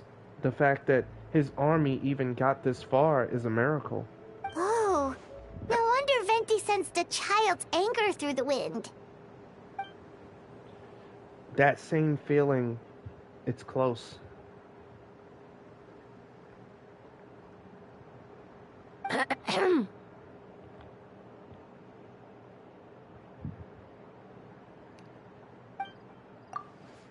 Ah, Miss Fiona. Oh. Here to make your move? Nothing much to report, actually. Is that so? During the battle, we were talking about your transfer to the 7th Company. You were in charge of patrols and post-battle reconnaissance this time. How did everything go? Good. No problems.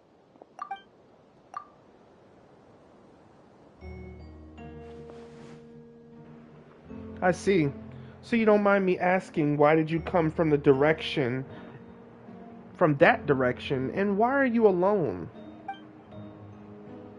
Did you think we were still meeting at the side gate? There was a change of plans. We sent the message over the wind in the last few minutes of the battle.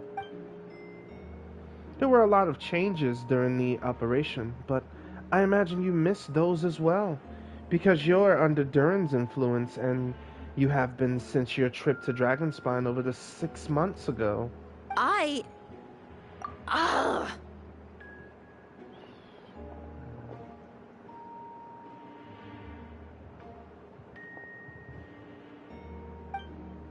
Don't move.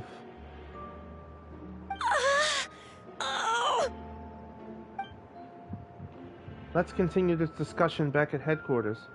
Don't be scared. I'll figure out a way to free you from his power soon.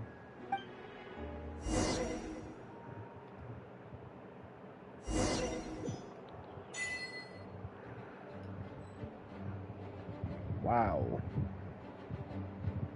This is a serious one. Back to headquarters. Talk to Gene.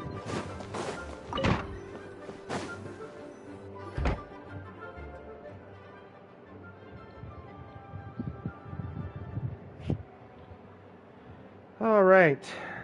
The others... I'm not gonna lie, I'm a little tired. The others are looking after Fiona. Please tell me you can help her. I can, as long as the rest of the operation goes well. Wait, the operation isn't over. What do we do now? What happens next is more of a personal project. I've consulted Venti about the possibility of calling a tripartite conference? Ah, yes. That's a relative new tradition. Grandmaster Varka came up with the idea a few years ago. I still remember what he approached me about, asking the lovely ladies of the Hexenzirkel for a small favor. The chumminess caught me off guard. If I hadn't known any different, I'd have thought he was talking about his older sisters or something. Older sisters? Is Varka really young or something? You gotta remember they're witches. Huh, I wouldn't exactly call him young, but he's not old either. He's the type to crack a joke at every opportunity, so whatever age that is. Indeed. Anyway, the Tripartite Conference is a gathering of three parties: the Hexenzirkel, the Anima Archon, and the joint forces of the Knights and Church of Favonius. Lord Barbados was able to facilitate a meeting between Varka and the mages. Oh wow, this is kind of a look at Varka. Okay. Varka has quite a way with words, so he was able to gain their favor and convince them to agree to a very important request. Namely, that in Mondstat's greatest time of need, the mages would return to lend their aid to our nation. Yes, and now I have a request of my own, so I need the conference to convene once again. Venti, if you would. Of course. Ristia, pass me the Dodoko communication device. Huh? You're gonna use that thing to call them? Just watch and learn. Okay, I think I should do it. This should do it.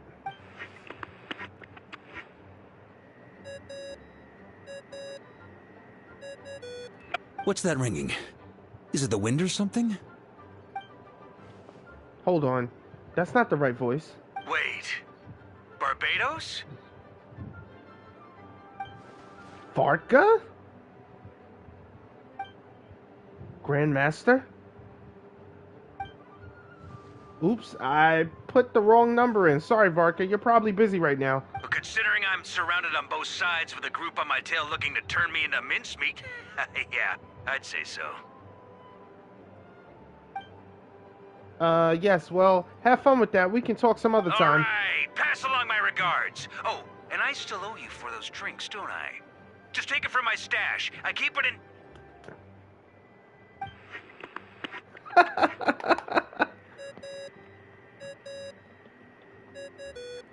Hey! He was just about to tell us where to find his secret stash! Don't tell me he hid it hid it beneath the great tree of Windrise. That seems like a bit much.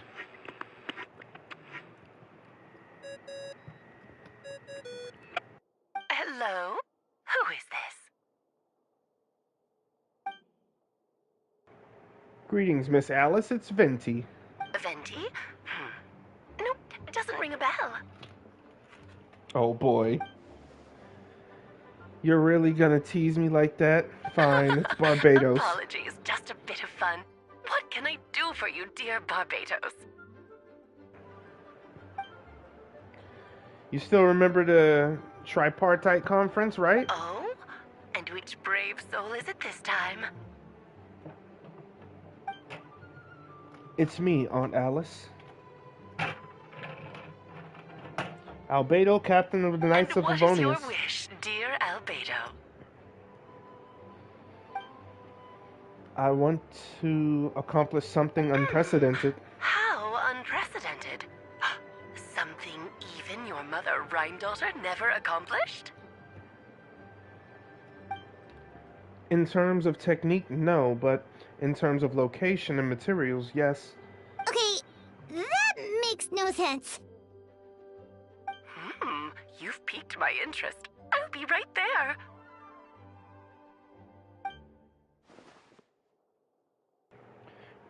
Right where? Again, everyone. Of course. Darling, isn't it? It even has its own hat. Wow, the attention to detail. Pleasure to see you all again. It's been a while. On behalf of the Hexenzirkel, I hereby grant Albedo's request. I'm guessing you still need to prepare. Take your time. Just come find me at the long table when you're ready. Aw, that's nice of you. Huh. I suppose it's just my nature, darling. Thank you, Aunt Alice. Before we set out, there's someone you need to meet. Head to my office. He's waiting for you there. We got books, baby. We got books, baby. Escoffier. No. I'm not even gonna tease her like that.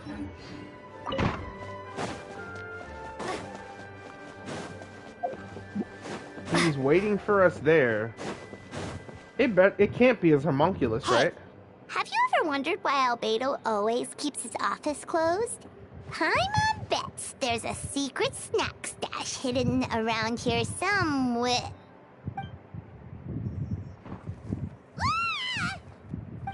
Oh, it's Doran. Mini Doran? What are you doing here? Well, actually,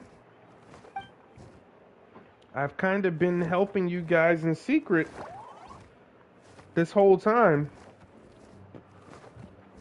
I tried tapping Paimon on the shoulder during the battle, but you floated away too fast. You were there? Yeah, I've been in Mondstat for a few days now, but I've kept myself out of sight. Oh, People don't might worry. get scared. We aren't scared of you. Thanks. So, what brings you here? Oh, is it Windbloom? There are a ton of fun games this time of year. I did sneak off to the festival for a bit, even though I couldn't play the games.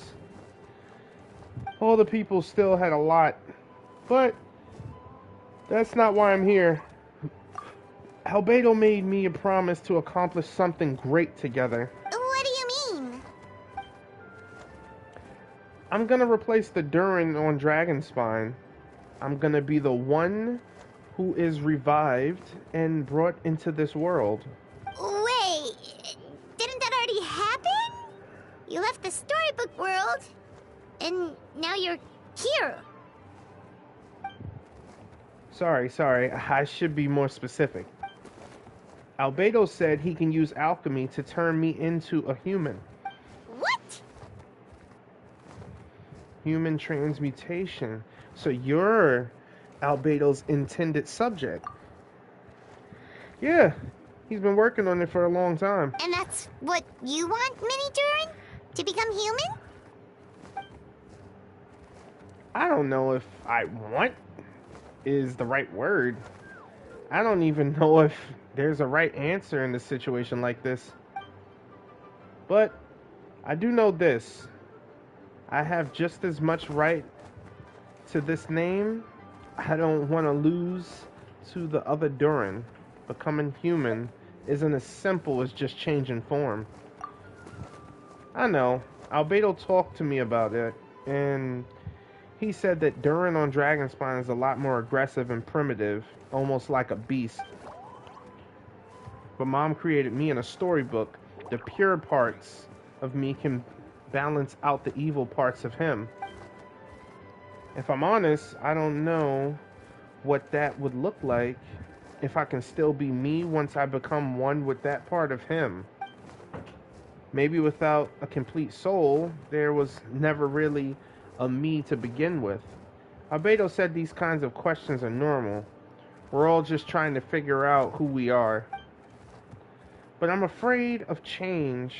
I want my life to have meaning, and oppressing an evil dragon, becoming human, both sound pretty meaningful to me. So don't worry. No one is forcing me to make this choice. Well, turning you into a human sounds like a huge project. No wonder Albedo wants to get the mage's approval. Yeah, I'm really grateful to him. We're kind of in the same boat, you know. Albedo told me that he's the Kreutzen Prince, a synthetic human, and if this works, I'll be one too. We will be the only two of our kind in the whole world, alchemical creations allowed to live in human form. If all living things are grouped together by species, and there's only one other person like me in the world, I guess that makes us family. Definitely. You've just got to trust one another. Actually, while we're on the subject, does your friend Hack Guy know about this? Yeah, I told him I was coming here to fulfill this, duty. He didn't try to stop me. He just told me, get a move on then. He didn't say it outright, but I think he supports my decision. Maybe he even thinks it's a good idea to go through with this. I'm a little scared, of course, but excited too. Anyway, I'm really glad I got to talk to you at this time like this. I feel a lot better now, so thanks. Mini Doran. Okay, so they're trying to turn him into a human.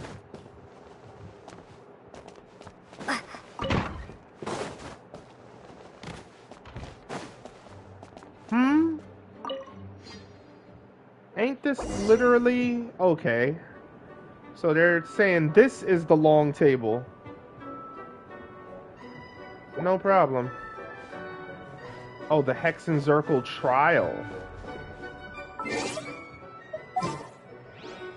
Oh, so it's telling me change my party now. Appreciate that. Appreciate that, baby. So let's see. I will add... I'm not taking the Traveler out. I'll add Layla. I applied for vacation. You remember too, right? My sleepy princess. Welcome, one and all. Please sit wherever you like.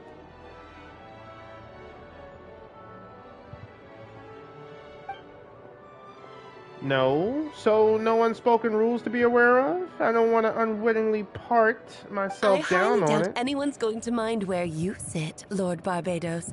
But thank you for being so considerate. Jean didn't fancy tagging along?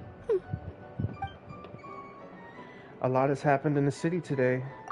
If she left, there would really be no one around to lead the Knights of Favonius. All right, never mind. I was just hoping to treat her to some tea. Oh. So, tell me, Albedo, what is this outrageous and audacious plan of yours that I've been hearing murmurings about? I'll get right to the point. I intend to kill the evil Durin in Dragonspine. And I'd also like to request some alchemical reagents from the Hexenzirkel. Which ones? I'm all ears. First would be the flesh of that immortal monster from the Mare Javari. Interesting. What else? The other is a portion of the embryo left by my mother, Rhine-daughter. Ah, the raw material from which she created her monsters in the past. There's not much of it left. Dragon blood, monster flesh, and embryo. Sounds to me like a formula for creating life. Correct. Durin's heart has continued to beat ever since that day he died. That means it's just a matter of time before he eventually returns. It could be centuries away or millennia, but the day will come. It will definitely come. I've spent years investigating in Dragonspine, so I'm well aware of the danger he poses. He has already posed a considerable threat to Mondstat. At last, that half of his original strength. There's no telling how dire the consequences could be if he ever regained his full life force. Hence, if we want to be free of the dangers posed by his blood and limitless vitality, we must find a way to eliminate Durin entirely. Unfortunately, Durin is a special entity. Even after death, he could reawaken at any moment. So the solution is to kill him and resurrect him in a different form. Upon resurrection, he will no longer be the creature he once was. In fact, he will no longer be a monster at all, because I intend to transform him into a human-like being. During the summer, Clea and I visited a fairy tale world called Simulanka, and it was created by mages from the Hexenzirkel, so I'm sure you know of it. Of course! It was even the home of one of M's children the other day. Oh, I see. It was during that journey that I learned with certainty that Durin would return to life one day. That experience inspired me. I met the pure soul M had created, and I knew if I wanted to change Durin's fate, he could be the key. To that end, I devised an alchemical model for the transmutation. The soul will come from the fairy tale dragon of Simulanka, the blood from the original dragon's heart, and the most of the monster remnants from the Mare Javari and the embryo mother left behind will form the flesh. The corrosive nature of the dragon venom and the heightened vitality of the monster remnants will offset each other, keeping the constructed body in perfect balance. A powerful side effect can be triggered when festering forces and life energy collide in an alchemical setting. The results are sure to be nothing short of astounding. The glint in your eye when you talk about these ideas. You really are your mother's child. Do you see that as a bad thing, Aunt Alice? Of course not. To me, you're both extraordinary individuals. I find you fascinating. In any case, now I see why you asked Venti for help. The raw materials you seek are extremely valuable. The misuse of even the tiniest amount could cause unimaginable chaos. That said, we're happy to give you what you need. But there is one condition. You need to prove you can wield them, and so you must pass the Hexenzirkel's trial. I understand. I figured there'd be something like this might happen. That's why I asked Ristia to come along. Wait, I'm joining you this time? I can think of no better partner for such an endeavor. So you know our tricks, huh? Aunt Alice has always loved the spectacle. Any chance to witness friends come together to support one another? Well, success means little if you have no one to celebrate it with, no?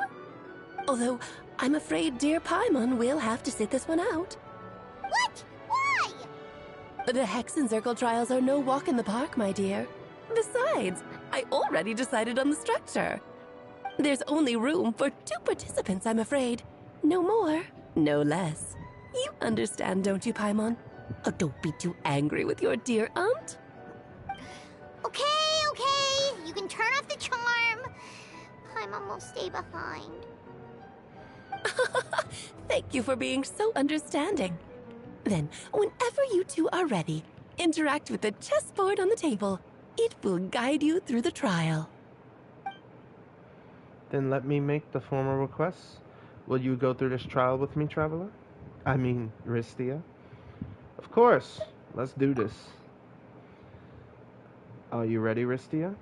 Just about. Then, my dear children, get ready for a taste of the Dodo King's magic.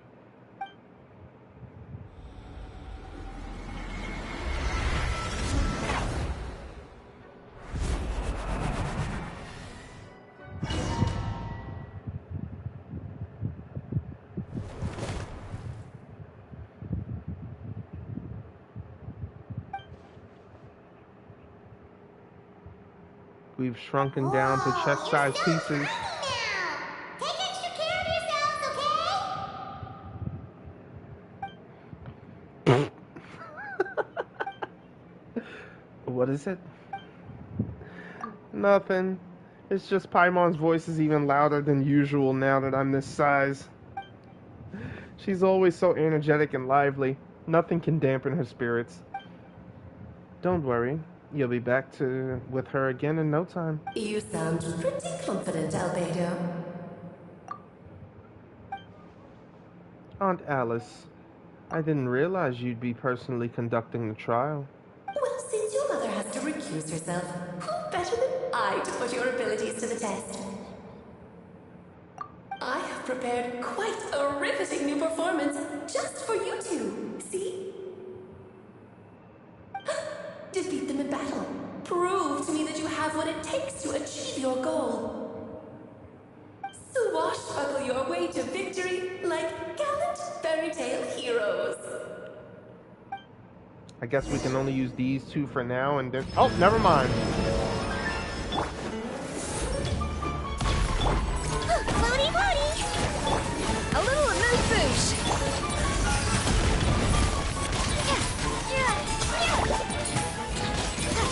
Feel this ancient power.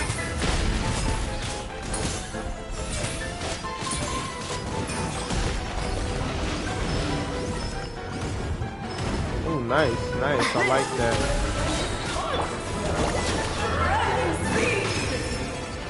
Moment of birth. Yes, this is more like it. Come into being.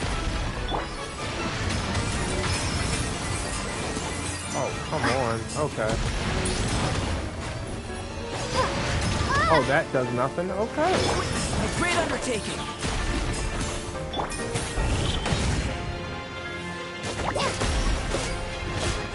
My guiding stars, don't be scared. A little amuse-bouche.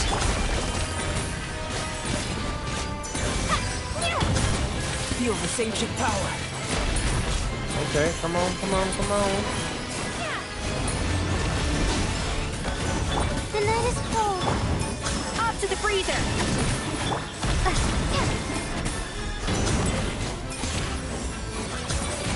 Feel this ancient power. Should present a united front. Let's have a ball. Clear, it's for medical research. Witness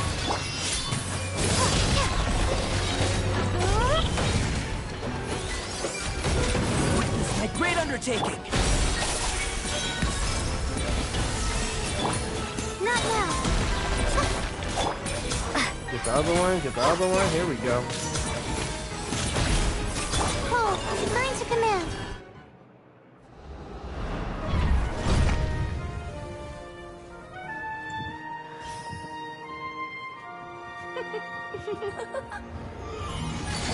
Ugh, it had to be this form? A toy really doesn't suit me. Well done, but this isn't over. I will now preside over the second trial. Stare straight ahead, and you will see things as they appear. This But Mona's change your master? perspective, and you will see them as they are.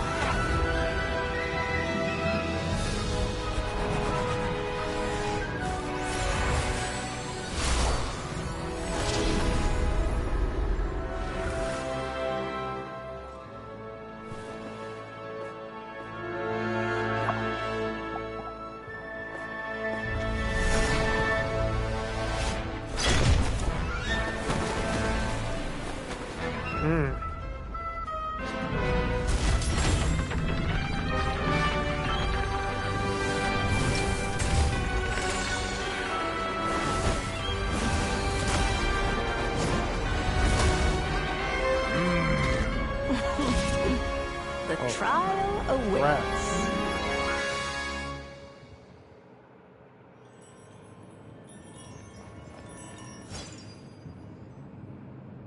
Okay. So that was Only something. by turning the world on its head can we see its true purpose. So it begs the question, what do you see on the other side of this chessboard? Pawns earned true freedom the moment they gained legs with which to walk. So, in the spirit of time, I prepared a surprise for you. No need to thank Prince. Just a small gesture of kindness from me, Barbalon, to you. Oh, Albedo, you're always so charming and delightful. Unlike my own. This calls for some pomp and ceremony. Great undertaking.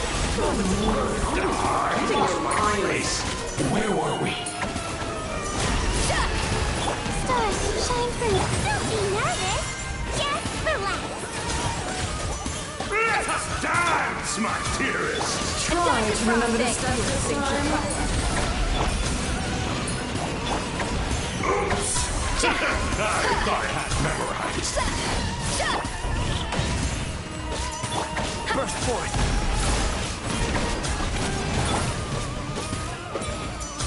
Witness my great undertaking. He hit him like a truck. Off to the freezer. The pinnacle of excellence.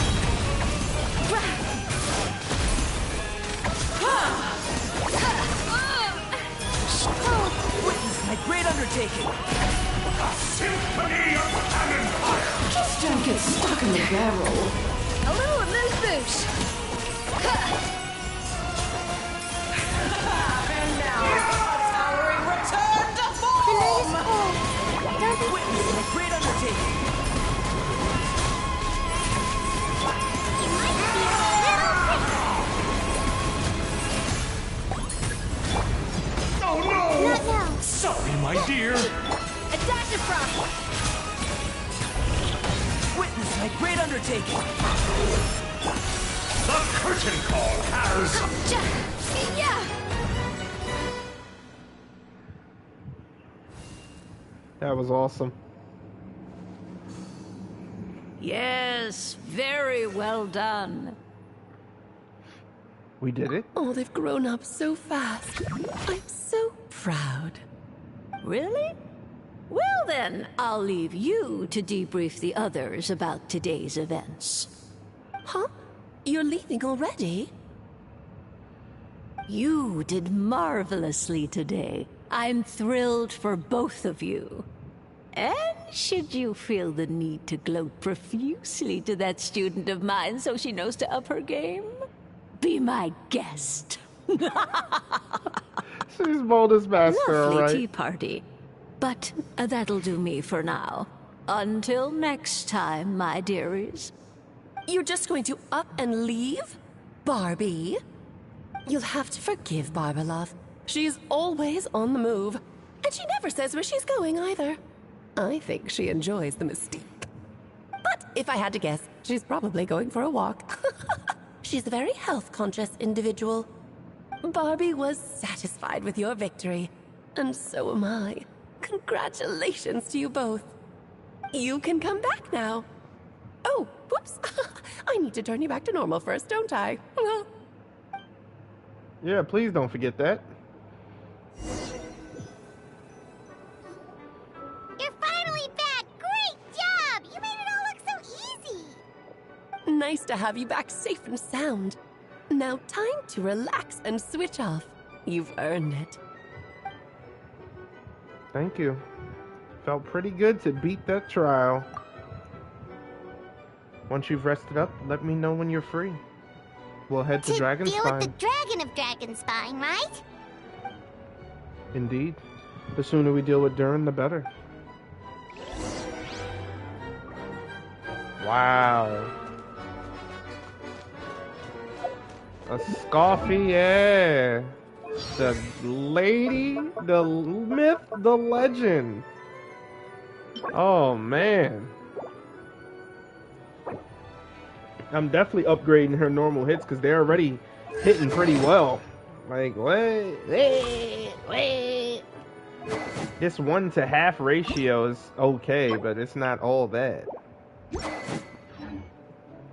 Alright. I was just here, too. It's crazy, I was just here. I gotta get the visions to the other things. Nice to have you back safe and sound. Now time to relax and switch off. You've earned it. Alright. Let's get going, mate.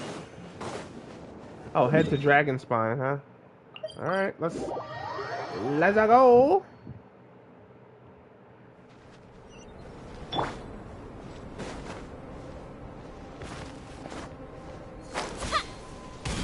Calm down.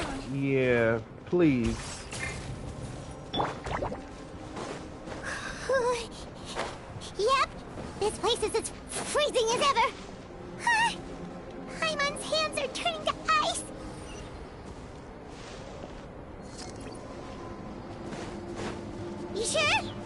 platform in there. Yep. Wibbly wobbly! Oh yeah, the heart of Dragonspine.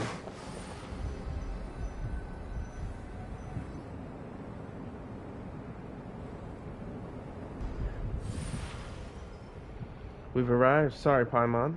I have to get to work now. Still beating away after all this time.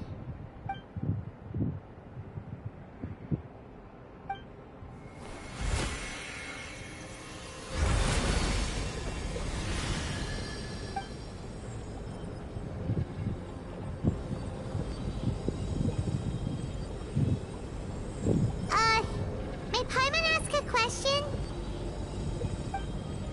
You may. Who is Durin to you? Do you think of him as one of your kind? And is he a dragon, person, animal, or monster? From an alchemical perspective, we're both artificial creations. But biologically speaking, we have no relation whatsoever, so to say we are kin would be categorically incorrect.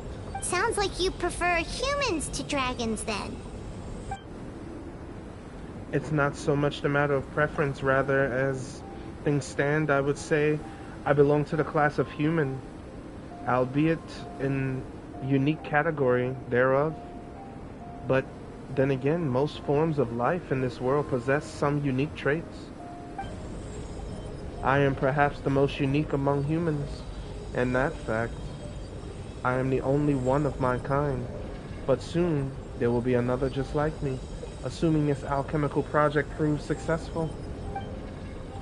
I believe Mini Durin already told you of his intent to replace the Durin of Dragonspine. After my conversation with him, he also expresses a strong interest in becoming human. It's a fascinating prospect, not to mention an extremely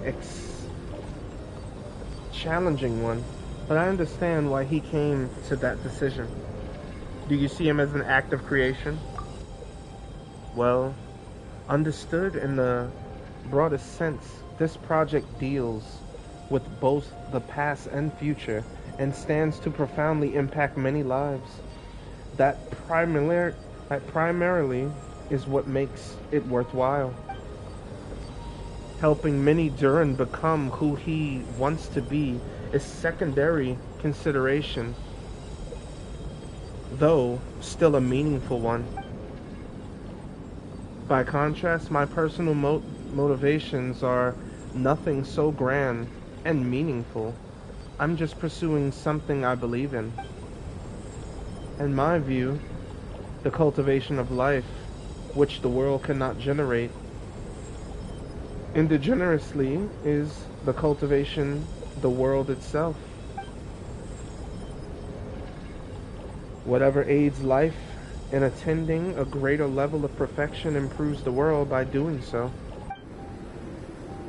It is not a question of whether this ought to be done or not, merely whether I wish to. The alchemical enterprise is concerned with deciphering and comprehending all forms of knowledge. That is the path I walk. Of course, that's not to say that this is just a science experiment to me.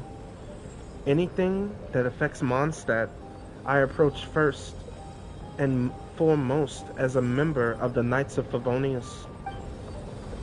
Does that answer your question satisfactorily? Well enough, thank you.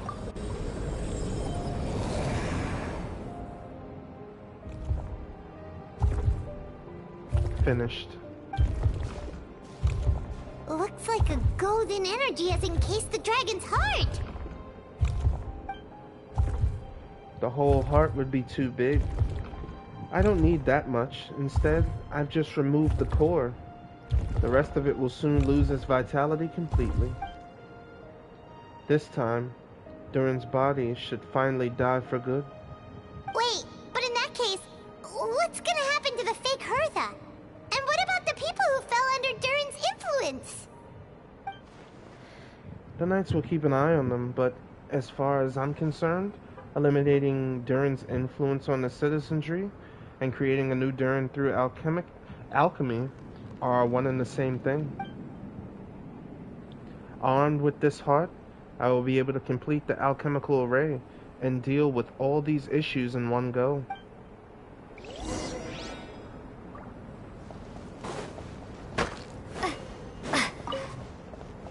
Wow. So, I guess we're not going to be able to revitalize anything here anymore, huh?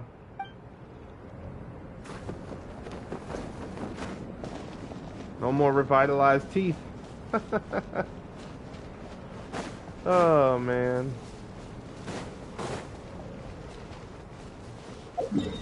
I forgot what we used them for anyway. Can't even lie. Ah, it's raining, but not in Mondstat, it's not.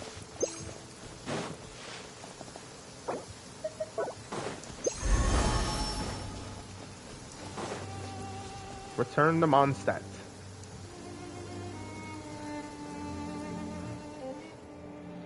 Let's call it a day here. Thank you for accompanying me. Pleasure! We sure learned a lot. Mondstat is a lively place during the Rimblum Festival. You should take a look around and pick out some nice souvenirs for yourself. Oh yeah, the festival! Wonder who the Windbloom Star is gonna be this time. Well, we've been too busy dealing with this situation the entire time. Who else would be free to work during the Windbloom Festival? I'm sure we'll find out on the day.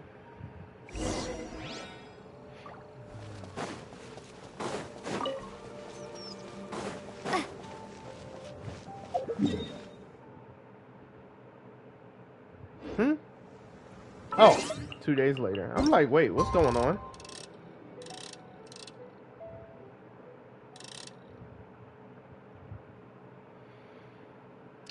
We gonna take it to the daytime, baby. I can't do no more. It is nighttime, baby.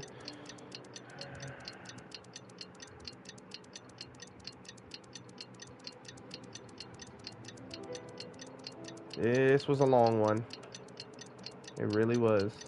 Probably would have been a lot smoother with the voices because I'm a slow reader out loud. I read faster in my head. And daytime.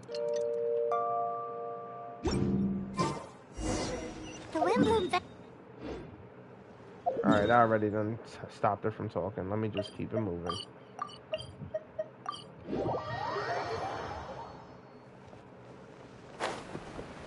Go to the plaza for the special event.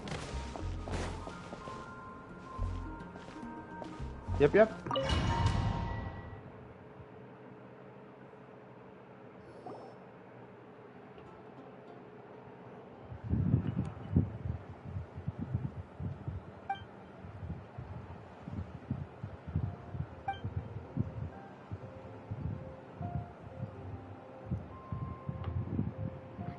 Lifting people's spirits.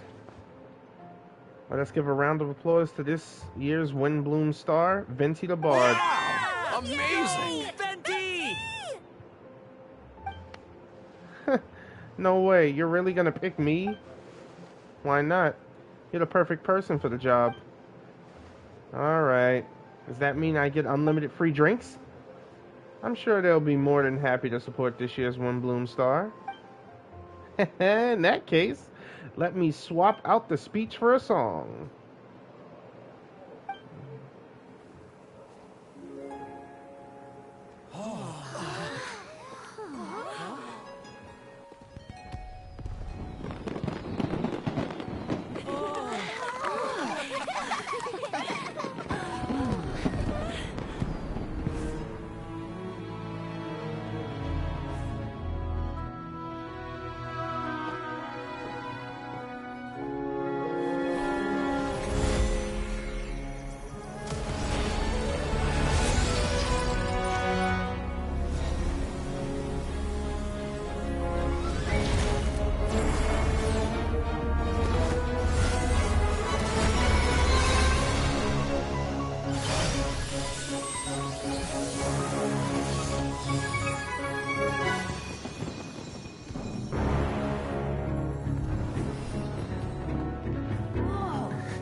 Albedo, how did Storing everything got a go? body now. Really? Very So smoothly. Mini Durden looks like a human now? Correct. However, his newly formed body is still stabilizing. We should give him some time. That's incredible, Albedo. I graciously accept the compliment. It really is rather remarkable what we've accomplished. So, how do you feel right now? Quite good. I did what I set out to do and achieved a personal goal.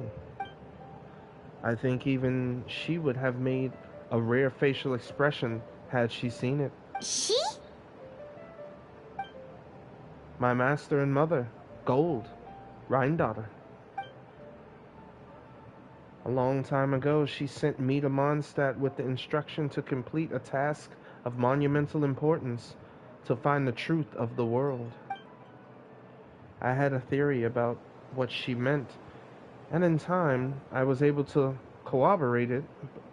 Sure enough, finding the truth of the world basically stood for getting a life. It might be easy for some people, but for someone like me, it meant doing a lot of learning about a lot of things. I had to find out about myself and the world around me, get to know me, and get to know other people. Life is the space that exists between me and the world. To become truly human, I had to inhabit that space. So, for an artificial human, finding a life is, in some sense, equivalent to finding the truth of the world. So that's what she meant, huh? Well, no wonder those monsters wanted to infiltrate the city and replace you. They wanted your life for themselves. Being alive is just existing, but having a life is what makes you truly human. I think that's the message she wanted to get across to me. Still, I found this world's series of events has given me new inspiration. Becoming human is only the beginning. What follows is the choices a human has to make in life, as well as kinds of family bonds they will form. Most people would probably see the events of the last few days as something out of a nightmare, but for me, it's just a part of my family life. I fear that the carefree existence my brother has enjoyed this far will now come to an end. Just like me, he will have to step into the world and face the same constraints as everyone else. You've got an unusual family, that's for sure. Well, I suppose we get it from our mother. She is highly unusual. There are all kinds of families in the world. Some base their lives around family stores, others around the farm. In my family, I suppose we tend to flower beds, and now I'm a gardener too. As long as you feel like you gained something from the experience.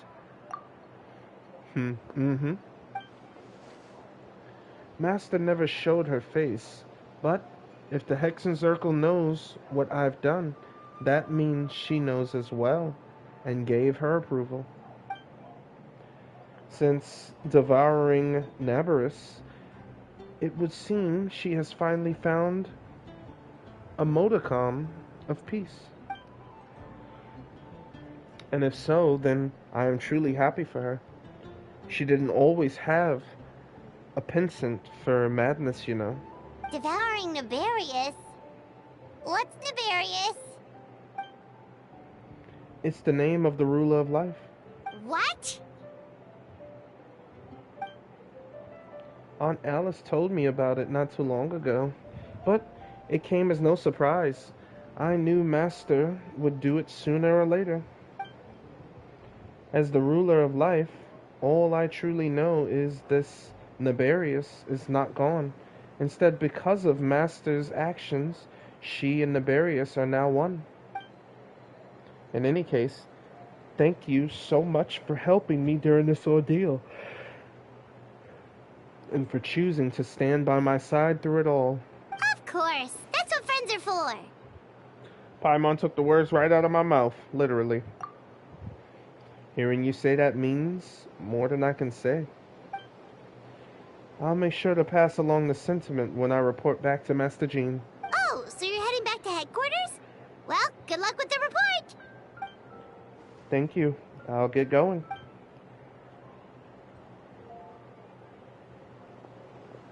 Wow, this Windbloom Festival turned out to be a special one. It feels like we really made a difference. Oh, Paimon almost forgot. If the Windbloom star has already been chosen, what is this year's Windbloom gonna be? Want to take a guess? Venti, you're back. Well, I can't keep my two dear friends in the dark about this year's Windbloom now, could I? What do you think of the Cecilia? I like it. The feeling of the prodigal son, a sentiment as sweet and warm as a gentle spring breeze, perfect for the season. Ristia, give me your hand. The mages are very pleased that you and Albedo managed to pass their trial. Albedo received the materials he sought, so you deserve something in return as well. The Hexenzirkel wants you to have this. It contains something entirely one of a kind, a secret of sorts. When the time is right, it will reveal itself to you, so no need to open it right away. Wow, a gift and a mystery all in one. The mages sure love their secrets, huh? According to the sender, you were probably the only person who could make use of something like this, so I suppose it belongs with you. Alright, thanks, Venti. Ah, well, all I did was deliver it. Although I did go to great lengths during this whole ordeal, I suppose a reward for my efforts wouldn't be out of the question. You've helped a lot, Venti. How about we treat you to a drink? Really? I'll hold you to that. You know, no going back on your word. Of course, Dad! Let's go to the tavern right now! Music to my ears. I'm so happy I could fly. It's like this festival was made for me or something. When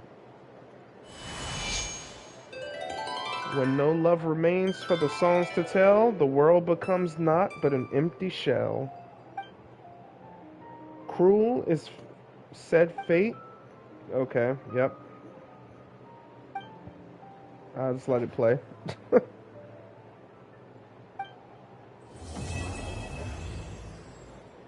Oh, wow. I stand by what I said. It would have been a lot better with the voices. So, yeah. Whoa! 60 for doing that trial. Okay. For doing that quest. That's awesome. And a wish. Thank y'all for joining me again. And I'll see you next time. Time for bed. For me.